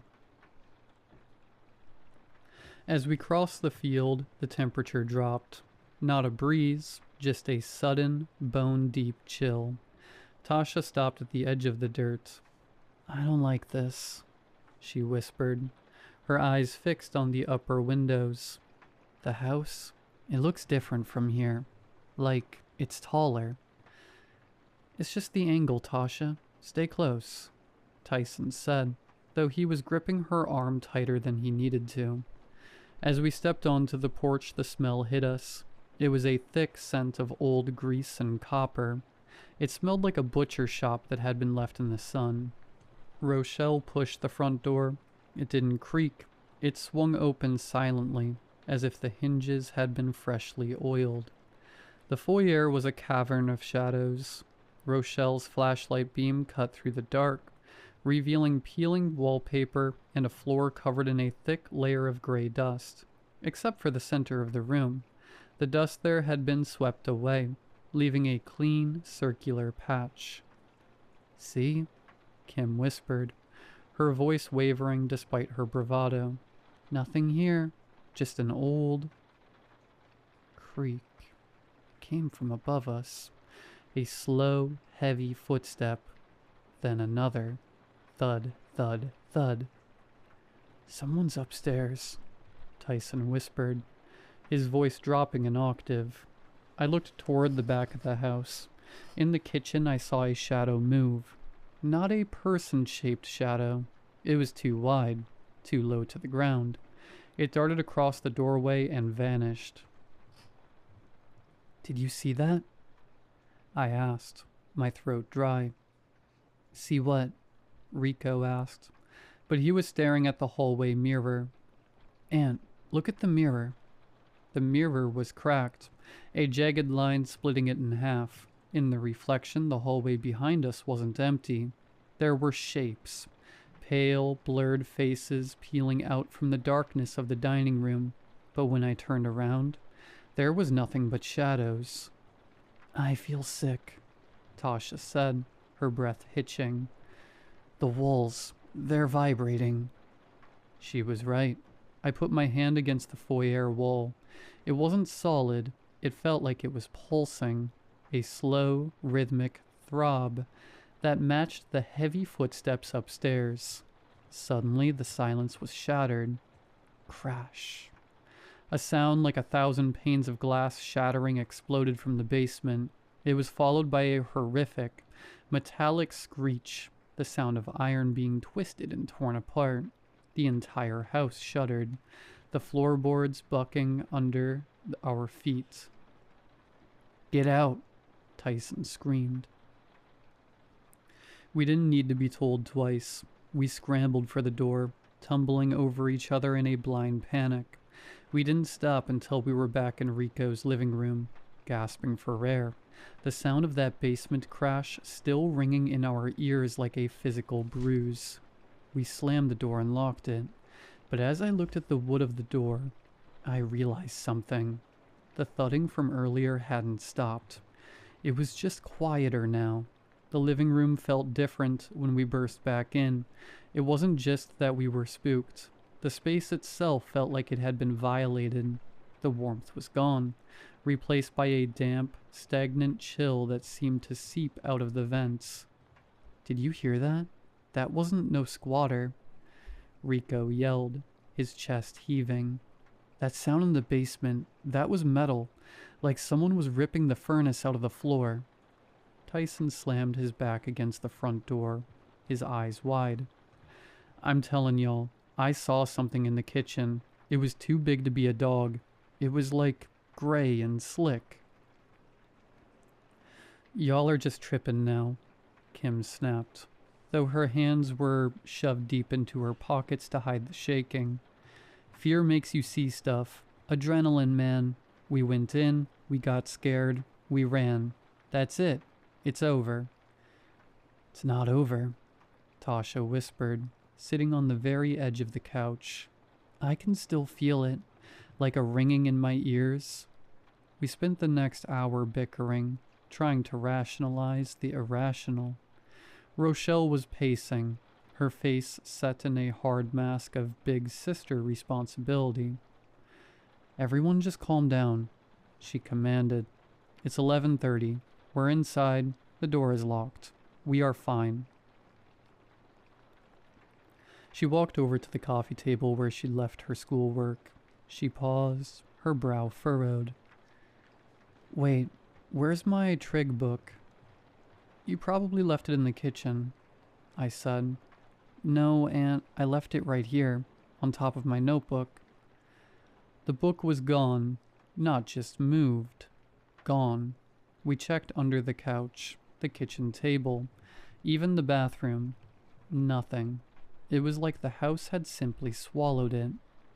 Beep, beep, beep. We all jumped. The sound was coming from the kitchen. We scrambled in to find the microwave running. The timer was counting down from 99.99, and the turntable was spinning empty. "Who touched the microwave?" Rochelle demanded. "Nobody's been in here," Rico shouted, hitting the cancel button. The machine died, but the smell of burnt popcorn and old copper, the same smell from the house, wafted out of the vents. A minute later, Kim went to the bathroom to splash water on her face. We were all still in the kitchen when we heard the scream. It wasn't a scary movie scream. It was a genuine, throat-tearing shriek of pure terror. We found her collapsed on the bathroom floor, pointing at the vanity mirror. "His face," she sobbed, clutching Rochelle's waist.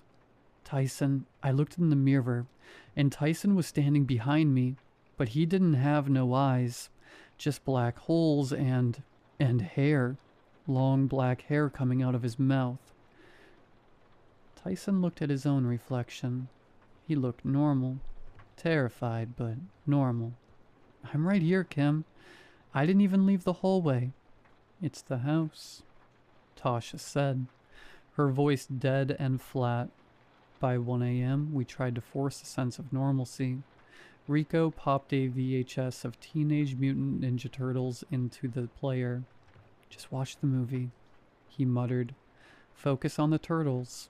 Focus on New York, not Detroit." We huddled together on the floor and the couch. For 20 minutes, it worked. Michelangelo was making jokes about pizza, and we were actually starting to breathe again. Then the screen glitched. High voltage static tore across the image, turning the green of the turtles into a sickly, bruised purple. The audio slowed down, the voices dropping into a deep, demonic growl. The scene shifted. It wasn't New York anymore. It was a grainy, black and white shot of a basement. Rico's basement. I saw the stairs, the ones we had walked past 100 times. A figure was huddled in the corner, wrapped in a tattered floral dress. She was hunched over something, her back to the camera. Then she turned her head. It wasn't a face, it was a snout, wet, pink, and twitching. The screen snapped back to the movie. Leonardo was swinging his katanas. Did y'all see that?" I asked, my voice trembling. "See what?" Tyson asked, though he was gripping the armrest so hard his knuckles were white. "It was just a tracking error. Old tape, Aunt. Just an old tape." Around 2:30 a.m., screams started outside. They were distant at first, echoing down the block. It sounded like someone being chased, or maybe a drunk losing their mind. "Just crackheads," Rico whispered, though he didn't sound convinced. "Block is always loud on Fridays." But the screams didn't move past the house. They stayed right outside the window. And then they changed. They didn't sound like screams anymore. They sounded like someone trying to imitate a human voice. A high, mocking, "Help me, please help me," that ended in a wet, rhythmic snorting. We decided to sleep in a pack in the living room. Lights on, TV on mute. Sleep was a joke. I'd drift off for 10 minutes only to wake up because I felt something brushing against my hair. I'd look up and see a shape, a tall, hunched shadow, standing by the coat rack. But when I rubbed my eyes, it was just the coats. "Aunt?" Rico whispered from the floor beside me. "Did you say my name?" "No, man." Someone whispered, "Rico, right in my ear," he said, his voice shaking. It sounded like my mom, but wrong, like she was talking through water. At 4 a.m., every light in the house, the lamps, the overheads, the porch light, snapped on at once. The glare was blinding. We all bolted upright, shielding our eyes. A second later, they all died. Complete, crushing darkness. "Rochelle?" I cried out. "I'm here," she gasped. "Nobody move." Then came the sound. Jiggle, jiggle, scrape. Someone was at the front door, not knocking. They were trying the handle, slow, deliberate. Then the sound of a key, or something like a key, scraping against the lock.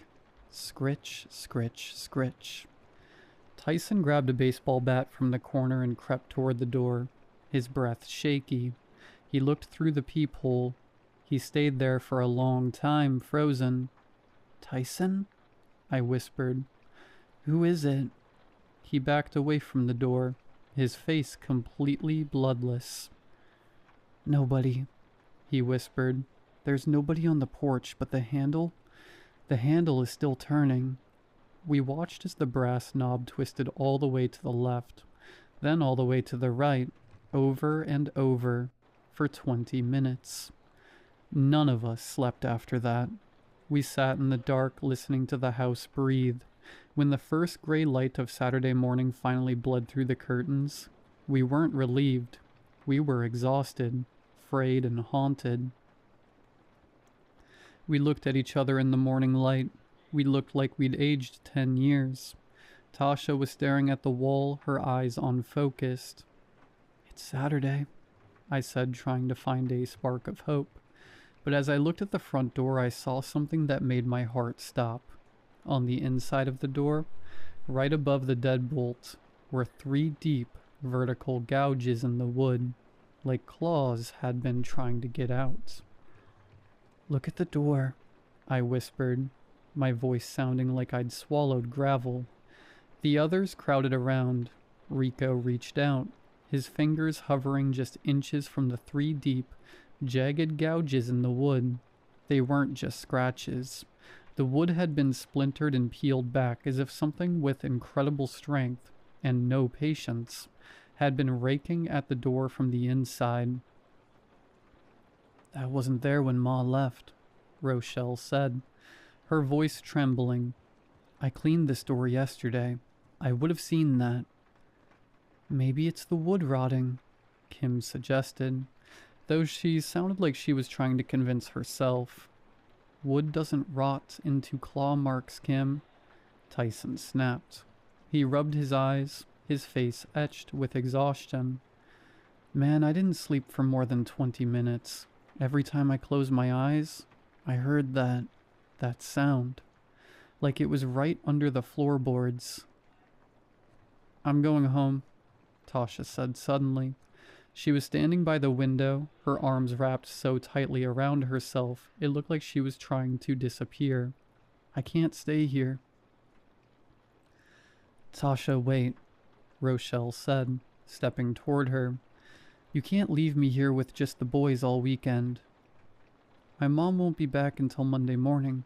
You know on Saturdays and Sundays she goes to her man's house after work. Please stay." "Yeah, girl," Kim added, throwing a subtle, playful look my way, then felt completely out of place given the gouges on the door. "I didn't say I was going home. If Aunt is staying, I'm staying. We just need to reset, get some fresh air, get away from this block for a minute." Tyson nodded, leaning his head against the wall. "If Aunt is in, I'm in. Rico's mom already said it was cool. We just need to move around. I feel like I'm stagnant in here." Tasha looked at all of us, her gaze lingering on the field outside. She sighed, A long, defeated sound. Fine, I'll stay, but I need to get clothes. And my toothbrush. I can't stay in these clothes for 2 more days. Me too, Kim and Tyson said in unison. I'm starving, Rico groaned, his stomach letting out a loud growl. Let's hit the Coney Island down the street for breakfast. I got some money left. I can pay. We can pay, I added. Then we'll hit Tasha's house first since she's the closest. Then the rest of y'all. Wait, Rochelle said, ever the general. Before we go anywhere, we are not leaving this house a mess. Put the blankets away, stack the pillows, and someone empty the trash. If Ma comes home to a wreck, we're all dead, ghost or no ghost. We spent the next half hour in a blur of forced productivity. It felt good to move, to do something normal like folding a quilt, even if I kept glancing at the hallway mirror every time I passed it. By 9 a.m., the sun was trying its best to pierce through the Detroit haze, and we stepped out onto Faircrest. The walk to the Coney Island was quiet. We passed the field, and I swear the house looked smaller in the daylight, shabbier, less imposing. It was just a ruin, or so I wanted to believe. Inside the Coney Island, the smell of grease and grilled onions usually made my mouth water. Today it made me nauseous. We sat in a red vinyl booth that had seen better decades. A waitress with a tired bun and a name tag that said Doris walked over, her notepad ready. "What can I get you kids?" she asked, her voice raspy from years of cigarettes. "Breakfast platter, extra bacon," Tyson said. Doris scribbled it down. "1 plate of raw dog, hold the hair," she muttered. Tyson froze. "Wait, what did you say?" Doris looked up, blinking. "I said 1 breakfast platter, extra bacon. You okay, sugar? You look like you've seen a ghost." Tyson swallowed hard. Yeah, my bad. I misheard you." I looked over at the large mirror behind the counter. For a split second, I saw a reflection of our booth. But instead of the 6 of us, the booth was packed with shadows. Dark, upright shapes with no features. I blinked and it was just us again. Kim was checking her hair, and Rico was picking at a loose thread on the table. Suddenly the bell above the door chimed. I looked toward the entrance. A tall figure in a tattered floral dress stepped inside, its head ducked low. I felt a jolt of ice water hit my veins. Rochelle and Rico both jerked their heads towards the door at the same time, but when the door finished swinging shut, there was no one there. The entryway was empty. The bell was still vibrating. "Did you see?" Rico started. "Yeah," I whispered. "See what?" Kim asked, looking between us. "Nobody came in." "Never mind," Rochelle said, though she was gripping her fork so hard her knuckles were white. "Let's just eat and get out of here." After breakfast, we started the walk toward Tasha's house. We had to cut through the edge of the local park. Usually on a Saturday morning, you'd see kids on the swings or guys playing basketball, but the park was empty. As we walked past the line of trees, I saw a shape in the distance. It was standing near the slide. It looked like a person, but the proportions were all wrong. The arms were too long, reaching down past its knees. It was hunched over, moving in a strange, jerky rhythm. "Look," I pointed. Tyson and Rico looked. The shape was there for a heartbeat, a dark blot against the rusted playground equipment. Then we all blinked and it was gone. Just the empty swing set, swaying slightly in a wind we couldn't feel. "We need to hurry," Tasha whispered, her pace quickening. "I don't want to be out here. I don't want to be anywhere." We kept moving, the sun feeling cold on our skin instead of giving off its normal warmth. A few hours have passed. since we went with Kim and them to get their stuff. On the way back, we stopped at Wizard's Arcade. The arcade was a neon-soaked cathedral of bleeps, bloops, and the heavy scent of ozone and floor wax. For a while, the 90s vibe of the place actually worked. We dropped our bags of clothes by the prize counter and dove into the rows of cabinets. "Aunt, if you pick Ryu one more time, I'm unplugging the machine," Rico shouted over the roar of Marvel vs. Capcom. "You're trash with anybody else." "I'm a specialist, Rico. There's a difference," I shot back, slamming the buttons. "And don't talk to me about trash when you still can't beat the first boss in Metal Slug without using 5 continues." "Yo, move over," Tyson said, looming over us with a handful of quarters. "You're both scrubs. I'll run the winner." We were laughing, trash talking like the night before was just a bad dream. Kim was dominating a Dance Dance Revolution machine, her movements sharp and confident, while Rochelle and Tasha hovered near the air hockey table. For 2 hours, we were just kids again, but the arcade was sick. Every 20 minutes, the lights would dim and the cabinets would let out a collective electric moan as the power surged. "Sorry, babies," Mrs. Love yelled from behind the counter. "City's been working on the lines all day. Transformers are acting up." Mrs. Love has been running the place as long as any of us could remember. We nodded, accepting the excuse, but the glitches started getting specific. I was playing Mortal Kombat when the screen tore. Instead of Sub-Zero, the pixels bled into a grainy image of a face. Not a face, really, but a distorted mask of pink flesh with wet, black holes where eyes should be. I jumped back, but by the time the screen flickered again, the game was normal. "Did you hear that?" Tasha asked, walking over to us. She looked pale. "I was playing Pac-Man, and when I died, the speakers didn't make the womp womp sound. It sounded like someone screaming underwater." "It's just a crowded arcade, Tasha," Tyson said, though he was staring at a Dayton, USA machine that was showing a video of an empty, dark hallway instead of a racetrack. "All these machines are old as dirt. They're bound to act weird with the power surges."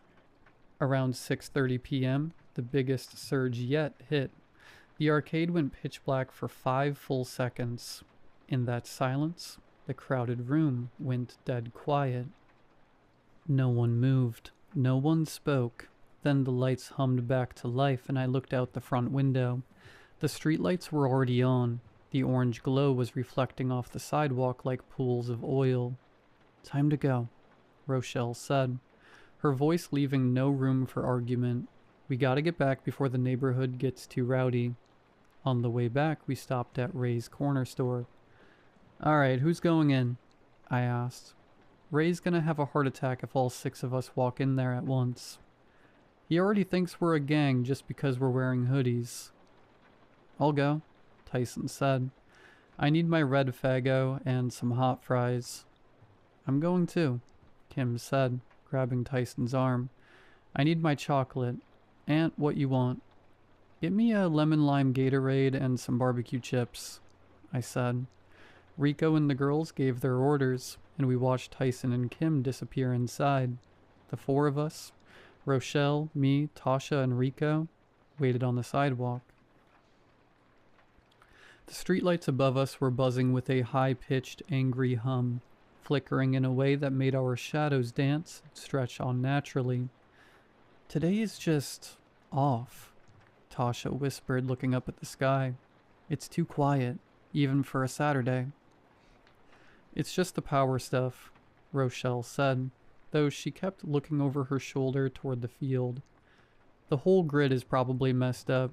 Hey, Aunt, when we get back, we finishing that Martin marathon?" "Man, forget Martin," Rico chimed in. "We gotta watch Tales from the Hood. It's a classic." Bang. A massive metallic crash echoed from the alleyway behind the store. It sounded like an industrial dumpster had been picked up and slammed against the brick wall. We all jumped, Rico nearly tripping over his own feet. "What the hell was that?" I hissed. A second later, a scruffy-looking guy stumbled out from behind the trash bins, muttering to himself and kicking a loose can. He didn't even look at us as he wandered off down the street. "Just a crackhead," Rochelle sighed, her hand over her heart. "My God, we are all on edge." Tyson and Kim kicked the door open, laughing and carrying 2 plastic bags overflowing with junk food. Kim walked straight up to me, pulling out my Gatorade. She leaned in close, giving me a smirk and a quick wink. "Here you go, Spec Ops," she teased, her eyes lingering on mine for a second longer than usual. "Don't say I never did nothing for you." We turned on to Faircrest, the bags of snacks crinkling in the quiet night, but as we got within 50 yards of the house, the atmosphere curdled. Every dog on the block started barking, not the usual mailman is here bark, but a frantic, terrified howling. It was a chorus of desperate sounds coming from backyards and porches all down the street. It felt like they were all facing the same direction. They were barking at the field. We stopped at the edge of Rico's porch. The dogs were losing their minds, their voices raw and strained. We stood there for a long beat, looking at the empty lot next door. The house wasn't very visible in the dark, just a darker shape against the black sky. "Inside," Rochelle whispered. "Now."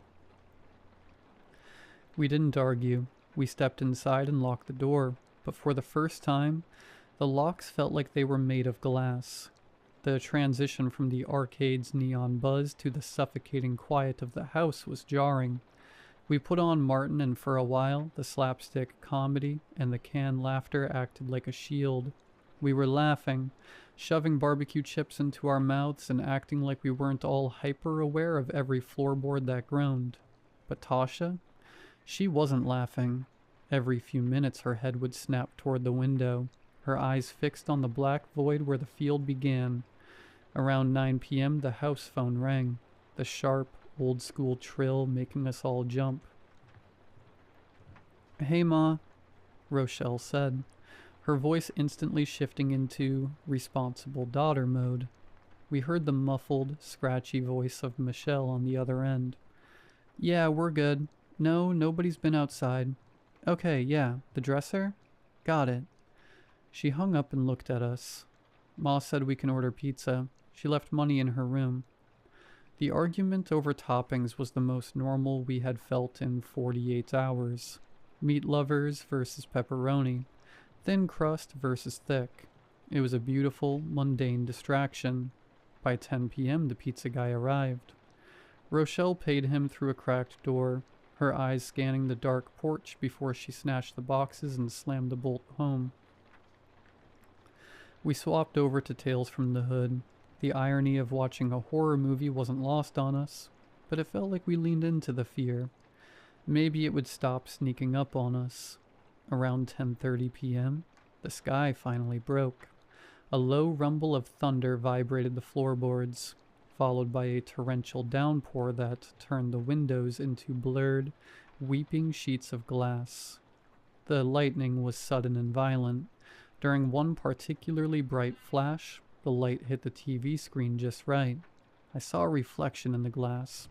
Someone standing right behind the couch. A tall, hunched shape with a thick, fleshy neck. I whipped my head around. Nothing but the wall and the coat rack. I looked at Rico. He wasn't watching the movie. He was staring at the window, his face illuminated by a jagged streak of lightning.